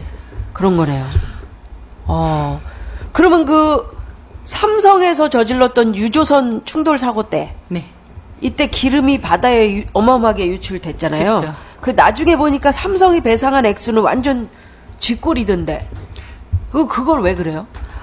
그 법원에서 그 가해자인 삼성의 그 책임 한도액을 56억 원으로 제한한다고 딱 판결을 내려준 거예요. 예. 그러니까 무슨 얘기냐면 친재벌 성향의 판사님과 그다음에 이제 악질 소송 자본인 변호사가 이제 네. 만나서 이제 네. 합작품을 만들어낸 거다. 네. 이제 이렇게 이제 생각을 하는데요. 근데 어찌됐든 소송이 계속 진행이 되면서 결론적으로 한 6년 정도 걸려서 한 3,600억 정도를 이제 그 삼성 중공업 쪽에서 출연을 했다라고 이제 얘기를 지금 네. 하더라고요. 네. 근데 그 출연을 했는데 그 출연한 부분에 대한 거를 정부가 관리할 거냐? 아니면 재단을 만들어가지고 관리를 할 거냐. 네. 아니면은 뭐 균등하게 이제 뭐 이렇게 피해자들끼리 나눠서 이렇게 가져갈 거냐. 이런 거 가지고도 조금 또 이제 또 그때 당시에 또 특별법을 또 만들어 가지고 배상 어떤 그런 것들이나 이런 것들을 이제 만들어 놨었는데 또다시 그 법을 또 개정을 해가지고 이 3,600억을 어떻게 할 거냐. 이걸 또 바꿔서 또 이제 이렇게 할 생각을 갖고 있더라고요. 아니, 출연을 했으면은 자기들이 관리하고 싶겠죠. 그쵸. 그러니까 정부나 네. 뭐 이쪽 뭐 아니면은 뭐 이게 이 태안뿐만이 아니라 이제 이쪽 전남 쪽이나 이런 쪽에도 이렇게 파생이 되면서 네, 피해가 그래서 그쪽 지역에서는 재단을 출연을 해가지고 미래의 손해나 이런 것들에 대해서 대비해야 된다 뭐 이런 쪽에 얘기를 하는데 사실은 그런 것들을 또 관리하는 시스템에서 또 파생되는 비용들이 또 있잖아요. 그런 걸로 다 또 이 보험금이 다 이렇게 쓰이거나 뭐 이렇게 돼버릴 수도 있는 가능성. 잠깐 근데 배상이라는 것은 자기가 그 과실 또는 잘못을 해서 네. 거기에 대한 책임으로서 배상을 하는 것인데 그렇죠. 배상금을 지급하는 것인데 출연이라는 건 그거와 상관없이 그냥 도의적으로 그렇죠. 뭔가 도의적으로. 예. 그냥 우리 배상은 아니지만 그냥 도의적으로 우리가 돈을 좀 내서 좋은 일에 쓰라 이런 식으로 그렇죠. 갖고 예, 있다는 예, 거죠. 예, 지금. 그러니까 그것도 그러면서 진짜- 이제 이게 굉장히 금액이 작은 이유 중에 하나가 뭐였냐면 그 배상의 범위를 그 눈으로 보이는 증거만 가지고 한다는 거예요. 그리고 그럼 그 증거가 뭐냐라고 했을 때에 그 눈으로 보이는 증거를 갖다가 이제 어민이 네가 입증해라. 예. 이렇게 얘기를 하거든요. 그러면 그 어민이 입증해야 되는 그런 눈으로 보이는 증거들이 뭐가 있냐면 뭐 도매상 영수증이라든가 예. 아니면 카드 내역서라든가 뭐 세금 계산서라든가 뭐 사진이라든가 아니면은 그 폐사한 어패류 뭐 샘플이라든가 이런 것들을 네. 해야 되는데 네. 사실 어민들이 바다에서 고기를 잡아가지고 지나가는 뭐 관광객이나 이런 분들한테 뭐 1, 2만 원씩 주고 팔았는데 그거를 뭐 영수증 뭐 이렇게 끊어주고 카드로 결제하고 이러질 못하잖아요. 네. 그러니까 배상 받을 수 있는 규모를 정확하게 계산해서 청구할 수 있는 그런 능력들이 없다라는 거죠. 아, 그리고 맨손업 같은 경우는 정의상 아무것도 없는 거 아니에요. 예, 맨손업이라고 없어요. 그래, 그걸. 맨손으로 하는. 예, 네. 갯벌에서 이제 뭘 채취하고 그치. 그런 과정을 다 맨손업이라 하거든요. 그리고 더 중요한 건 뭐냐면 일단은 이제 사고가 나서 기름이 많이 흐르고 막 이렇게 하니까 가장 먼저 해야 되는 게 뭐냐면 막 유화제 뿌리고 막 이렇게 해가지고 네네. 빨리 기름을 걷어내고 막 이렇게 했어야 되는 거잖아요. 근데 거기에 100만 명이 넘는 자원봉사자들이 자비 들여가지고 가가지고 그 기름을 걷어내고 닦아내고 막 이렇게 다 했단 말이에요. 근데 네. 이게 뭐였냐면 증거인멸인 거예요. 아. 그러네요. 네. 손해액에 대해서 눈으로 입증해 줄 수 있는 그런 것들에 대한 증거를 싹 다 남겨놓고 난 다음에 뭐 이렇게 해야 돼. 그게 아니라 일단 제일 급한 게 뭐냐면 자연적으로 회복이 빠르게끔 이렇게 해야 된다는. 근데 그거를 배상을 갖다가 협상하는 그 회사, 그러니까 가해자 회사의 변호인단이나 이런 쪽에서 보험으로만 보면 증거인멸이다. 보면 이제 뭐 유화제 같은 거 이런 거 뿌리게 되면 기름이 이제 그 네. 수면 밑으로 이제 이렇게, 네. 이렇게 들어갈 거고 그러면 네. 겉으로 봤을 때는 그렇게 큰 손해가 아닌 네. 걸로. 그래서 이제 축소 은폐를 많이 시도를 하죠. 네. 그러면서 이제 배상액이 이제 줄어들거나 뭐 이렇게 돼버리니까 그렇구나. 제대로 받지 못하는 상황들이 발생하죠. 네. 우리가 저 낙급살 초기에 사실 이 문제 거론을 했었는데요. 네, 삼성편 네, 다루면서 네. 그때 이제 그 미국 해안에서 이제 그 브리티시 페트롤리엄이 이제 원유 유출 사고가 일어나서 물론 피해 규모가 좀 더 크긴 했지만 배상 규모가 거의 뭐 조 단위였어요. 엄청나게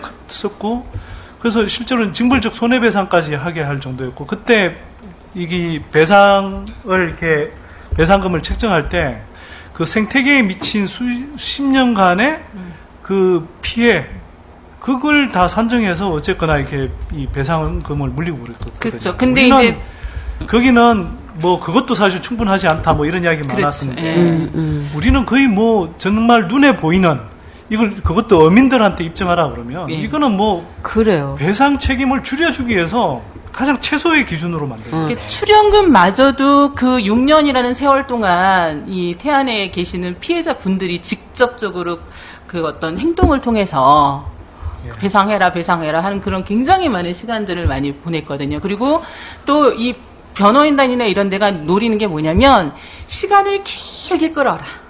그러면 생계가 유지가 이제 불가능하니까 최저의 어떤 배상금에도 합의만 빨리 하겠다. 일단 요만큼이라도 주라. 이런 식으로 이제 이렇게 되겠다. 유도하게 이렇게 하는. 그리고 또 하나 이제 좀 딜레마가 뭐냐면 결국엔 보험료 낸 걸로 보험금을 통해서 배상금이 나간다는 얘기는 사실은 그 해운회사를 이용하는 모든 이용자들이 부담한 그래서 가해자가 바뀌는 거죠.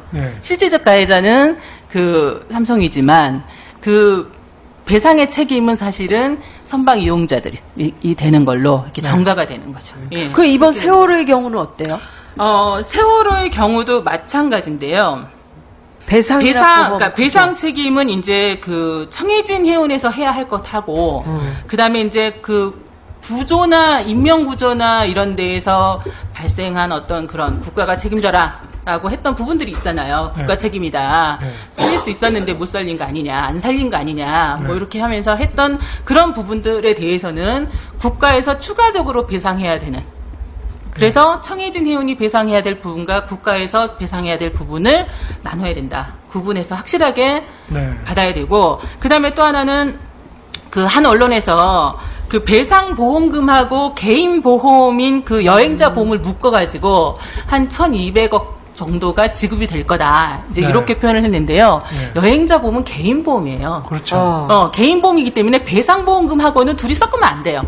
그러니까 아무 연관성이 없는 거고, 그 다음에 여행자 보험만 그 개인 보험이 아니라 세월호 탑승자들이 개인적으로 또 들어온 보험들이 또 있을 거고요. 생명보험을 들거나 또 손해보험을 들거나 뭐 그 실손의료보험을 또 들거나 뭐 이런 식으로 해가지고 들어놓은 보험들이 또 있거나 또는 지금 이제 그 유가족 분들이나 이런 분들도 이제 정신적 충격이나 뭐 이런 것들 인해서 발생되는 그런 문제들로 보험금을 받아야 할 것들이 상당히 많거든요. 그러니까 그런 건 배제시켜 놓고 일단 청해진 해운 가해자가 책임져야 될 부분에 대한 거가 이제 배상과 관련한 건데 그 배상에 대해서만 이제 얘기를 해야 되는 거고, 그다음에 개인 보험에 대한 거는 언제라도 개별 청구가 가능하다.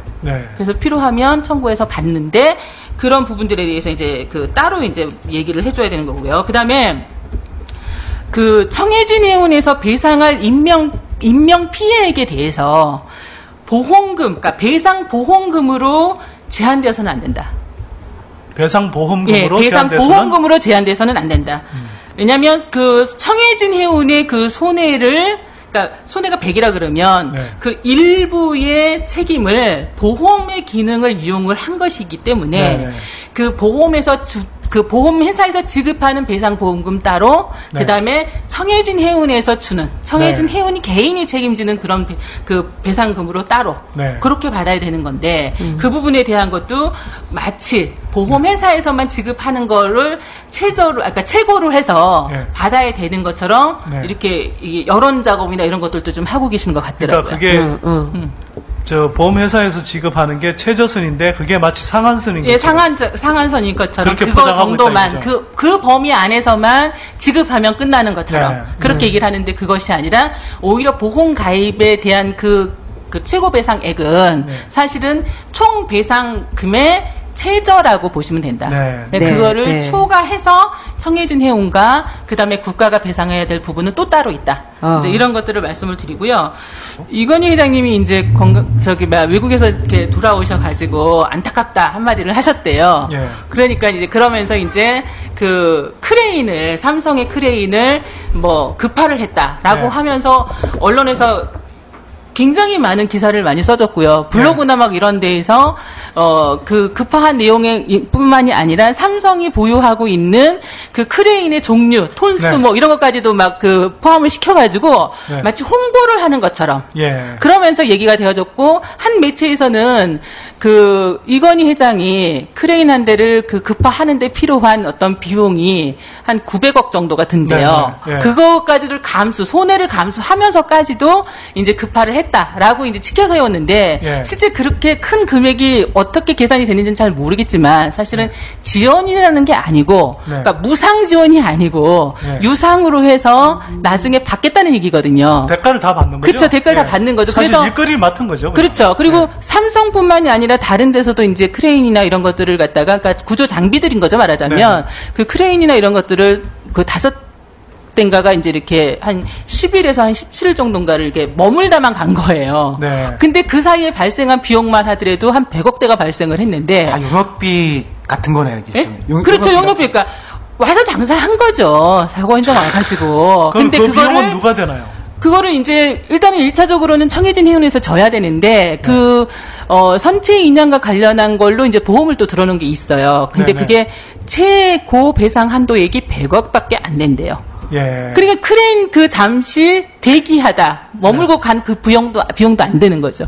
예. 그럼 나머지 추가적으로 발생하는 거는 청해진 해운에서 다 물어야 되는데 네네. 지금 현실적으로 기대할 수 없는 수준인 거고 그렇다면 이제 최종적으로는 국민의 세금으로 가겠죠. 그러니까 실질적으로는 그 삼성이든지 그렇게 대기해서 실질적으로 작업한 건 없는데 네.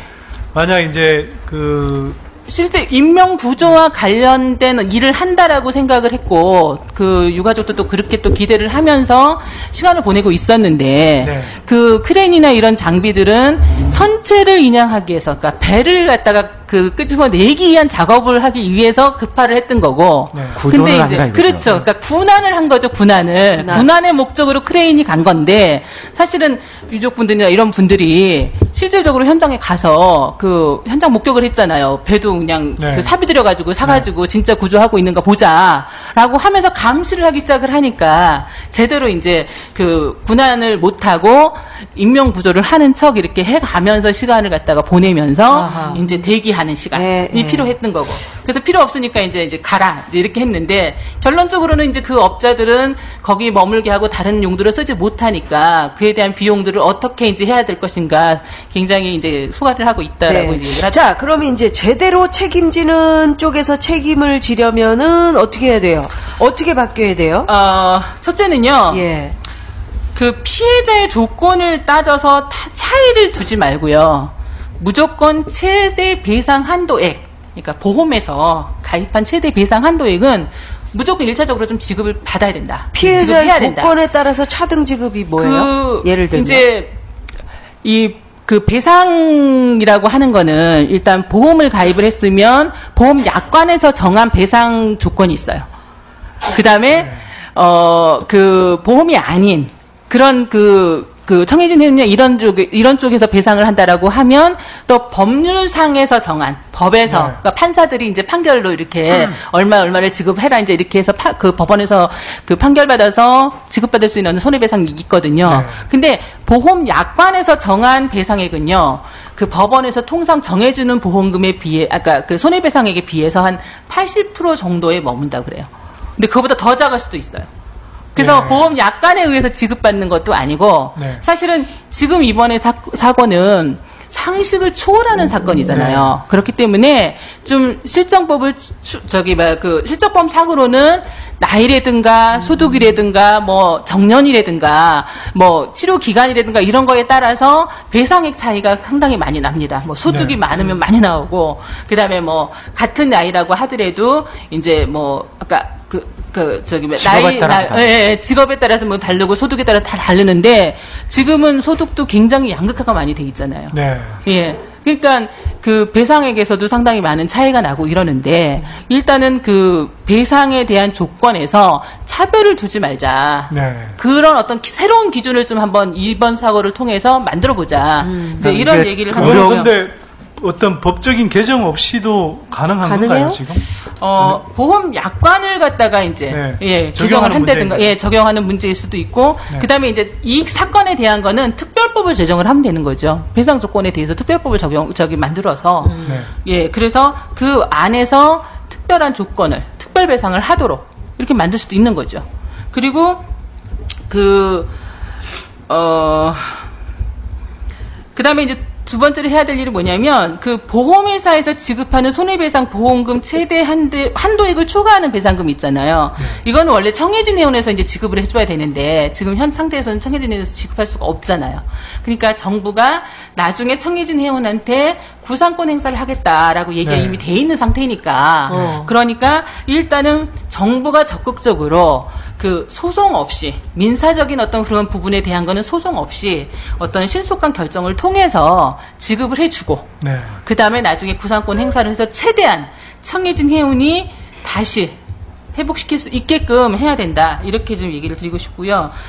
그 다음에 또 하나가 뭐냐면, 선언이나 그러니까 선언에 대한 부분은 또 승객과 또 다른 조건으로 배상을 받아야 돼요. 선언, 선언 공제가 따로 있어서, 그리고 또, 매체에서도 굉장히 좀, 뭐라 그래야 되나요? 좀, 얘기가 많이 됐죠. 아르바이트생 선언. 신분이, 선언이냐, 아니냐도 정해지지 않았대요. 그리고 그것을 지금 이제 와서 선언이라고 정한다고 하더라도, 그 선언에 대한 것과 고지가 안 돼 있기 때문에 가입을 할 때, 보험 가입을 할 때, 그래서 보험에서는 선언에 대한 그런 어떤 배상금을 받을 수가 없다는 거예요. 그러다 보니까 장례비 거부도 하고, 그러니까 왜냐면은 청해진 해운 자체에서 이 돈을 다 지불을 해야 되기 때문에, 그래서 우리가 요구해야 된다고 하는 것은 뭐냐면, 승객이든, 선언이든, 아르바이트 선언이든 관계없이 일단은 배상 조건을 다르게 차별을 두지 않았으면 좋겠다. 같은 사고이고 같은 결과를 냈잖아요. 그렇다면 동일 배상을 해줘야지. 왜 차별을 하느냐. 더구나 아까 말씀하신 대로라면 오히려 소득이 많고 또 뭐 이렇게 뭐라고 그래야 되나요? 소득이 나이가 많거나 막 이러면 소득이 많은 사람은 많이 받고 연세가 많으신 분들은 또 적게 받고 오히려 사회 경제적인 약자일 경우에 더 적게 받을 가능성이 높군요. 그렇죠. 보험화법이 그 단점이 그거예요. 그렇죠. 근데 이제 뉴질랜드 같은 경우에는요, 이거를 평준화시켜서 배상을 한다 그래요. 국가 배상인데요. 기금을 만들어서 사회보험 방식으로. 그렇게 해서 사고도 무슨 해상사고 따로, 무슨 산재사고 따로, 무슨 교통사고 따로 이런 게 아니라 사고 그냥 하나로 해요. 사고의 원인을 다 따지지 않고 그냥 사고 나서 손해를 봤으면 그 손해에 대해서 소송 없이 일정한 기준을 정해놓은 거에 따라서 그 치료비라든가 배상액이라든가 이런 것들을 다 지급할 수 있게끔 국가에서 운영을 한다고 하는데. 선진국의 얘기고요. 아니 뉴질랜드가 우리보다 선진국이라 보기 어렵죠. 뉴질랜드가 그렇게 하니까 선진국이지. 근데 그렇게 하는 이유는 못하면 뭐냐면 후진국이야. 피해자의 입장에서 그 법을 만들었기 때문에 존재하는 거예요. 그러니까요. 근데 우리나라의 그렇지 않잖아요. 이런 보험이나 배상과 관련한 보험이나 국가 배상은 국가는 국가대로 세금을 최대한 낮춰보려고, 지출을 낮춰보려고 노력을 하고, 또 그 보험과 관련한 배상은 보험에서 주주의 이익을 높여보려고 이용을 하는 것 뿐이거든요. 자기네들의 비용 부담은 최소화하는 방향으로. 최소화하려고. 자, 그러면은 이제 이 시점에서 굉장히 중요한 게 유가족들은 어떻게 해요? 이제 유가족들이 돈 받는다고 억울하게 죽은 애들이 가족들이 또는 돌아오는 거 아니지만 어떻게 해서든 책임은 물어야 되는 거잖아요. 근데 이제 준비가 안 된 상태에서 자칫하면은 뭔가 그들의 페이스에 말려 들어갈 수 있으니까. 그러니까 아마 그 보험사 쪽이나 정부 쪽이나 이런 쪽에서는 그 개별 배상들을 하려고 시도를 많이 할 거예요. 그러니까 필요하면 막 빨리 써라 이렇게 얘기를 합의 빨리 하자 이렇게 얘기 나올 수도 있는데요. 아까도 말씀드렸지만 일단 그 승객 배상에 대한 부분은 일단 보험이라고 하는 걸로 가입이 돼 있고, 그것이 사고의 원인이 보험금 지급 대상이 되느냐 안 되느냐 이걸 따질 일은 아니라고 생각을 해요. 왜냐하면 그 보험에서 보험금으로 배상금을 준다는 거는 청해진 해운의 돈으로 그 보험료를 낸 게 아니고요. 네. 선박 이용자들이 낸 운임에서 보험료를 일부 떼가지고 청해진 해운의 손해를 줄이는 목적으로 전가시킨 거예요. 예. 그럼 보험료를 낸 선박 이용자들 입장에서는 사고의 원인 따지지 말고 네. 그 가입한 규모의 보험금을 배상금으로 지급해라 라고 하면 지급해야 되는 거예요. 보험사가 어디예요? 승객과 관련한 거는 선주들이 모여서 만든 그 한국 해운 조합이 있어요. 거기는 이제 네. 공제라고 얘기를 하죠. 공제조. 공제 조합이고 실질적으로는 이제 그쪽에서 보험 계약은 체결을 했지만 이제 재보험사에다가 또 가입을 하고 뭐 이런 식으로 가고요. 재보험사는 어딘가요? 재보험사는 이제 코리안이나 삼성화재나 뭐 이런 쪽. 그다음에 외국계 네. 재보험사는 지금 밝혀지지 않아서 그거는 잘 모르겠고. 예. 근데 그 보험을 이렇게 원수보험사라고 하거든요. 일단은 네. 그 한국행 근데 그런 데에서 실제 보험료를 예를 들어 뭐 100원을 받았다. 그러면 자기네들 사업에 필요한 사업비 내는 거 빼버리고 위험에 대해서 일부만 재보험사에다 넣는 거예요. 네. 그러니까 그렇게 작은 부분에 대한 보험료만 재보험사에다 넣고 그 재보험사는 또 재보험사에 또 넣고 뭐 이런 식으로 해가지고 실질적으로 그 배상의 목적이 아닌 보험회사의 존재를 위해서 이런 어떤 보험료를 내야 되고 이런 구조이기 때문에 사실은 그런 것들에 대한 비용들을 차라리 국가 시스템 안에다 넣을 수 있게끔 해달라. 네. 이게 오히려 맞지 않느냐라고 하는 거거든요. 그러면 배상도 한 조건으로만 받으면 되는데 지금은 보험에서 받아야 되죠. 가해자한테 받아야 되죠. 국가에서 받아야 되죠. 또 개인 보험에서 받아야 되죠. 굉장히 복잡하게 지금. 그러니까 뭐 이런 사고가 기본적으로 재발하지 않도록 하는 게 제일 우선이겠으나 그 당연하죠. 예. 이런 사고가 혹시라도 다시 생겨난다면 이제 말씀하신 대로 이걸 이제 피해자가 막 여기저기 쫓아다니면서 뭐 자기 권리 다 찾아내, 특히나 그게 전문성이 없는 어떤 개개인이 다 받아낸다는 건 사실 굉장히 한계가 있는 그렇죠. 거고. 예, 예. 그래서 국가가 기본적으로는 이 배상에 대해서 책임을 지고 네. 피해자 가족들한테 예, 일괄적으로 일괄적으로 예. 징수를 지급을 하고 국가가 필요한 부분에 대해서는 가해자한테 구상권 선고를 법적인 소송을 통해서 금액을 받아내야 된다는 그렇죠. 예. 그런 구조를 만들자는 그렇죠. 거죠. 예. 그리고 원래 이제 그런 구상권이나 이런 것도 할 필요 없이 그러니까 뉴질랜드 같은 경우에는 그 사업자나 그 뭐 노동자나 이런 분들이 우리가 그냥 국민건강보험료 내듯이 네. 산재보험료 내듯이 미리 내놓고 나중에 그 어떤 위법한 행위가 아닌 이상은 그냥 그 조건대로 이렇게 지급 기준에 따라서 지급을 다 해주는. 네. 그러니까 굉장히 이제 그 능동적으로 하는 거죠. 뭐 누군가 찾아서 뭐 내 거 왜 이것밖에 안 줘요, 뭐 그게 맞아요 이렇게 따질 일이 없다는 거죠. 네. 예. 이러면 가야 되는 되겠네요. 거예요. 청와대 민정수석 같은 사람이 나서서 중재를 자임하고 예. 이 피해자들을 대표하겠다. 네. 그러면은 될 거 아니에요. 그렇게, 그러니까 대표를 하는데 제가 좀 아쉬웠던 부분이 뭐냐면은 이 사고 일로부터 지금까지 이 그 유가족이나 피해자 되시는 분들이요. 정부의 회의체나 이런 데 구성원이 돼가지고 직접 참여를 하지 못했다는 거예요. 예.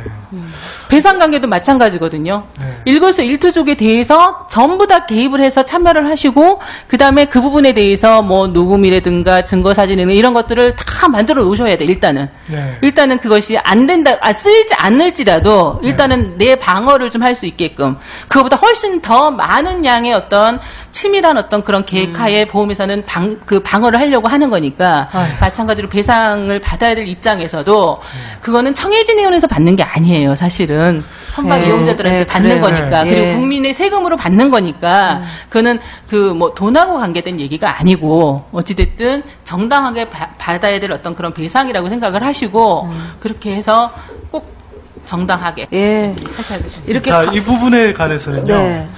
세월호 가족들 입장에서는 사실 이제 그동안 경황도 없었고 또 그러니까. 한편으로는 지금 뭐 그분들 입장에서 보면 그 가족들이 희생당한 게 훨씬 큰 거지 뭐 지금 돈 문제 따질 경황이 아니거든요. 네. 또 가족들이 이 문제를 직접 거론하기도 되게 어렵고 또 그걸 이렇게 하면 또 뭐 가족들이 돈 밝히자 이렇게 공격할 사람들이 엄청 많을 거예요. 들어오고. 그래서 이건 제가 생각할 때는 제가 그래서 사실 김민숙 저 회장님 오셔서 조금 대변해달라고 말씀드린 부분도 있는데 외부에서 오히려 이런 권리들을 조금 가족들이 경황이 없으니까 좀 이렇게 뭐 이 연대체를 만들었으든 또는 뭐 저 회장님과 같은 뜻을 가진 이 전문가 몇 분들이 좀 가족들을 대신해서 이 문제를 이렇게 원만하게 해결하고 제대로 된 보상 또 배상을 받아낼 수 있는 그런 회의차 같은 게 좀 있으면 좋을 것 같아요. 이건 사실 정부가 해줘야 되는 부분이기도 한데 그렇죠. 정부조차도 이 부분에 대해서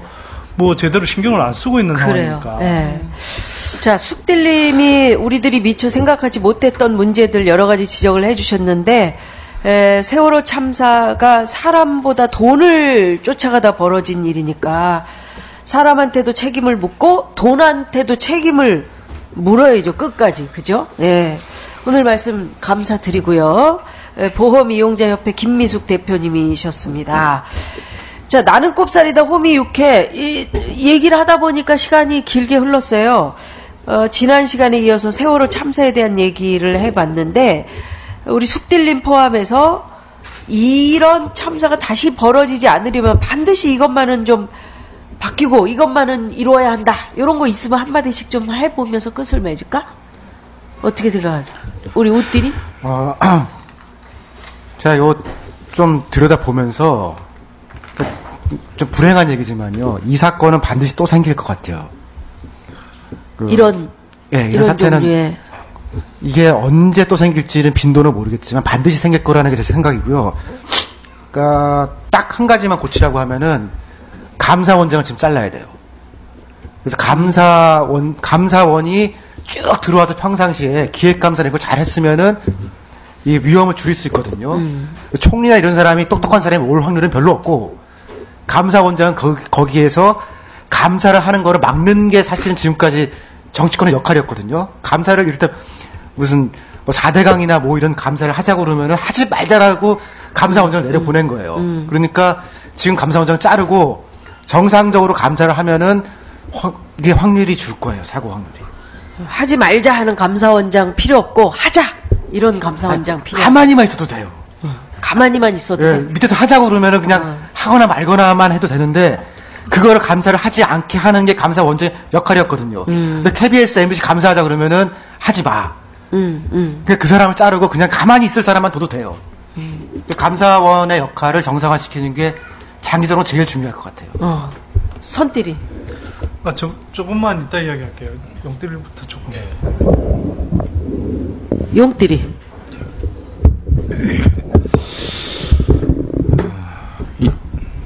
뭐 저는 다른 것보다도 언론이 침몰했다라고 생각을 합니다.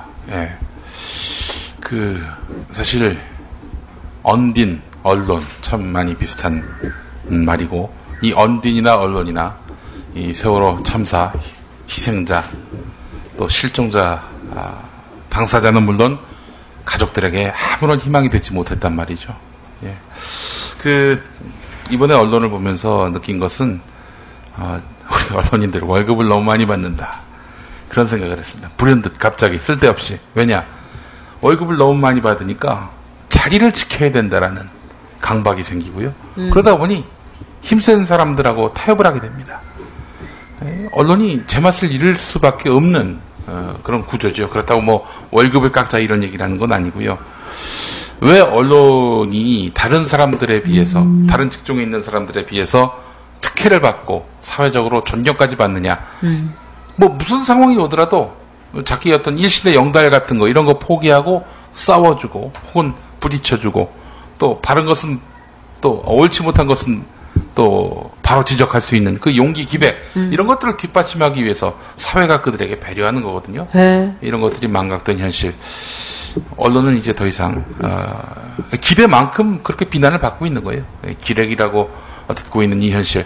KBS에서는 그 참 자괴감을 느끼고 또 염치를 느끼고 지금 싸우고 있는 중인데 어떤 결과가 날지는 좀 더 지켜봐야 되겠지만 그마저도 행동하지 않고 있는 MBC 그리고 TV조선 채널A 그리고 MBN, YTN, 뉴스Y 살아있다면 숨을 쉰다면 머리가 돌아간다면 부끄러워 하실 줄 알아야 된다. 이런 말씀을 드리고 싶습니다. 손들이. 저는 사실 대선 때도 안 왔던 멘붕이었어요. 한동안은 정말 마음이 너무 아파서 어찌 할 바를 몰랐고, 근데, 저 같은 사람이라도 좀 나서야 되겠다. 지난해 책 팔아서 벌어놓은 돈도 조금 있고, 어쨌거나 연구소 소장이어서 회사에 매여 있지 않고 제가 어쨌거나 시간 낼 수 있고, 물론 최근 몇 주 동안 연구소 보고서를 제때 못 내서 좀 회원분들한테는 죄송한데 양해를 좀 구하고요. 이 자리를 빌어서. 근데 그렇게라도 해서 이렇게 시민들의 힘을 모아내는 작업을 조금 하고 있다. 이렇게 이제 생각은 하지만 이걸로 되겠습니까, 사실. 한 사람 한 사람이 다, 우리 시민들 모두가 다 힘을 좀 줘야 되는 부분이고요. 두루뭉실을 할지 모르겠지만, 지금 세월호 가족들이 호소문을 낸 게 있습니다. 호소문 내용을 한번 읽어보시면 좋겠는데요. 그 호소문은 크게 3가지입니다. 철저하게 진상을 규명해달라. 지금 계속 은폐되고 제대로 밝혀지지 않은 게 얼마나 많습니까? 책임자 처벌 철저하게 해달라. 오늘 담화문 내용에 정말 관련 부처의 장관이라든지 청와대 대변인 또 김장수 실장 이런 분들 정말 그 망언에 대해서 책임지고 책임을 물어야 될 사람들에 대해서 문책 내용 전혀 없었습니다. 이런 거 처벌 제대로 해야 되고요. 그 다음에 재발 방지를 위한 개혁이 필요한데요.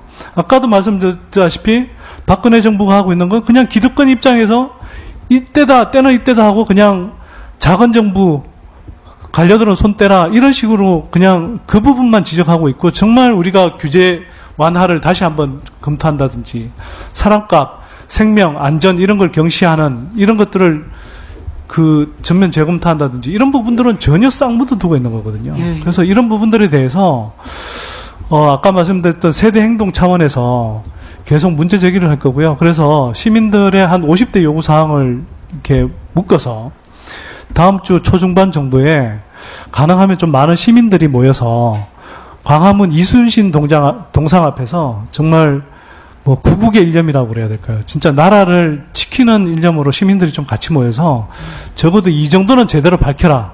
그리고 이 정도는 개혁해라. 이런 요구를 하려고 합니다. 그래서 시민 행동을 할 때 좀 많은 분들이 같이 함께 해주시면 좀 힘이 될 것 같습니다. 부탁드립니다. 그래, 진짜 규제 완화 재검토 이런 얘기 정도는 나올 줄 알았었는데 전혀 그런 얘기 안 나왔고요. 자, 숙딜.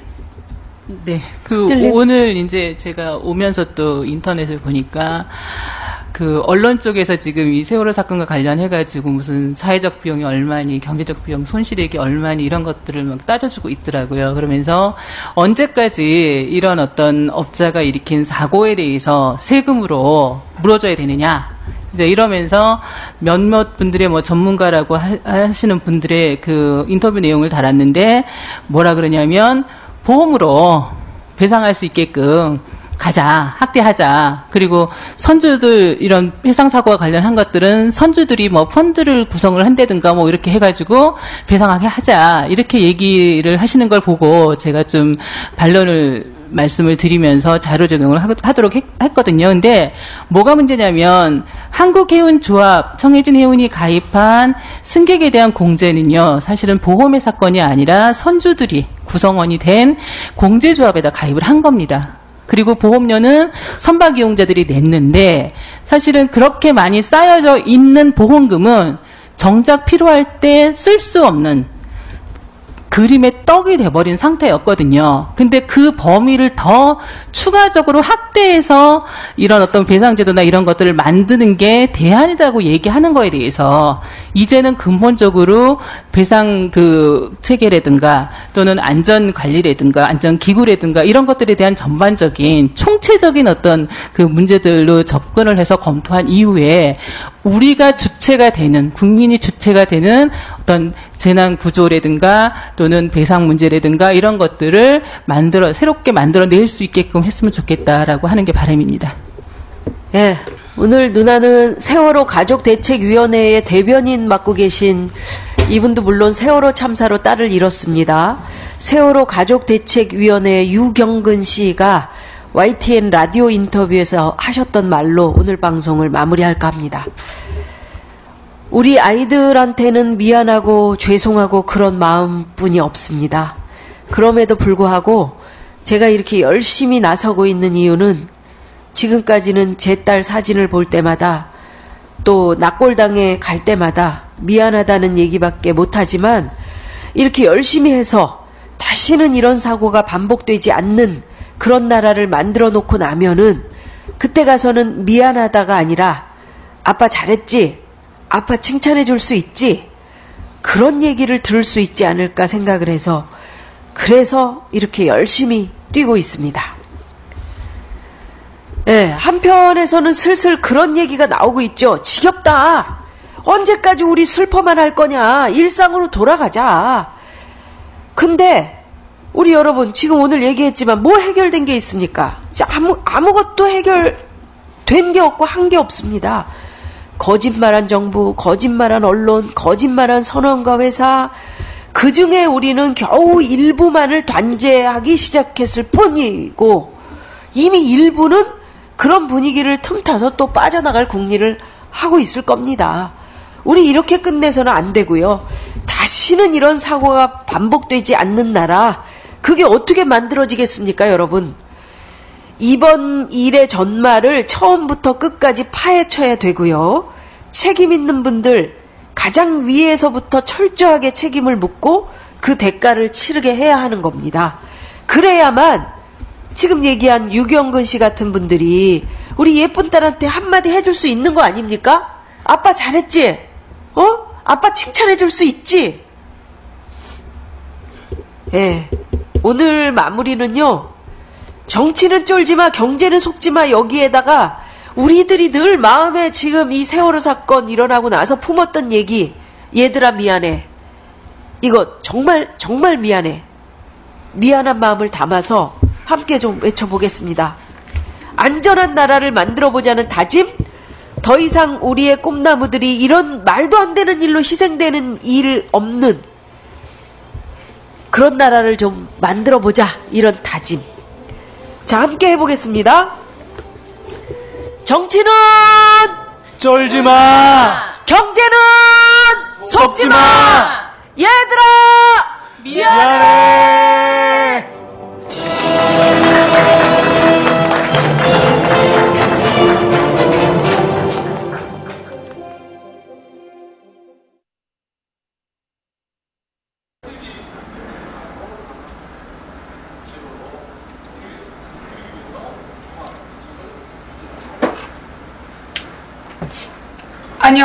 안녕하세요. 지금까지 오늘 오전 9시부터 현재 시간 오후 1시 44분까지 그 망치 부인의 6월 3일까지 비상 언론 감시 생방송 오전 시간을 마치고 컴퓨터를 옮겨서 생방송, 목소리 생방송을 진행하려고 합니다. 네. 그래서 지금부터 그 방송을 여러분이 망치부인을 다시 검색해서 찾아오셔야 돼요. 요게 지금 소리가 많이 울리잖아요. 목소리 방송을 할 때는 원래 그 생방송용 컴퓨터로 바꿔야 됩니다. 네. 그래서 지금 얼리고 다시 시작할 테니까 찾아오실 수 있겠지요?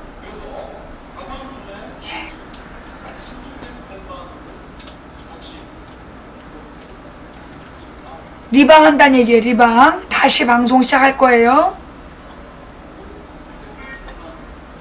즐겨찾기 하시고 예뻐졌어요? 고마워요. 즐겨찾기 하시고 그러면 방송이 새로 시작되면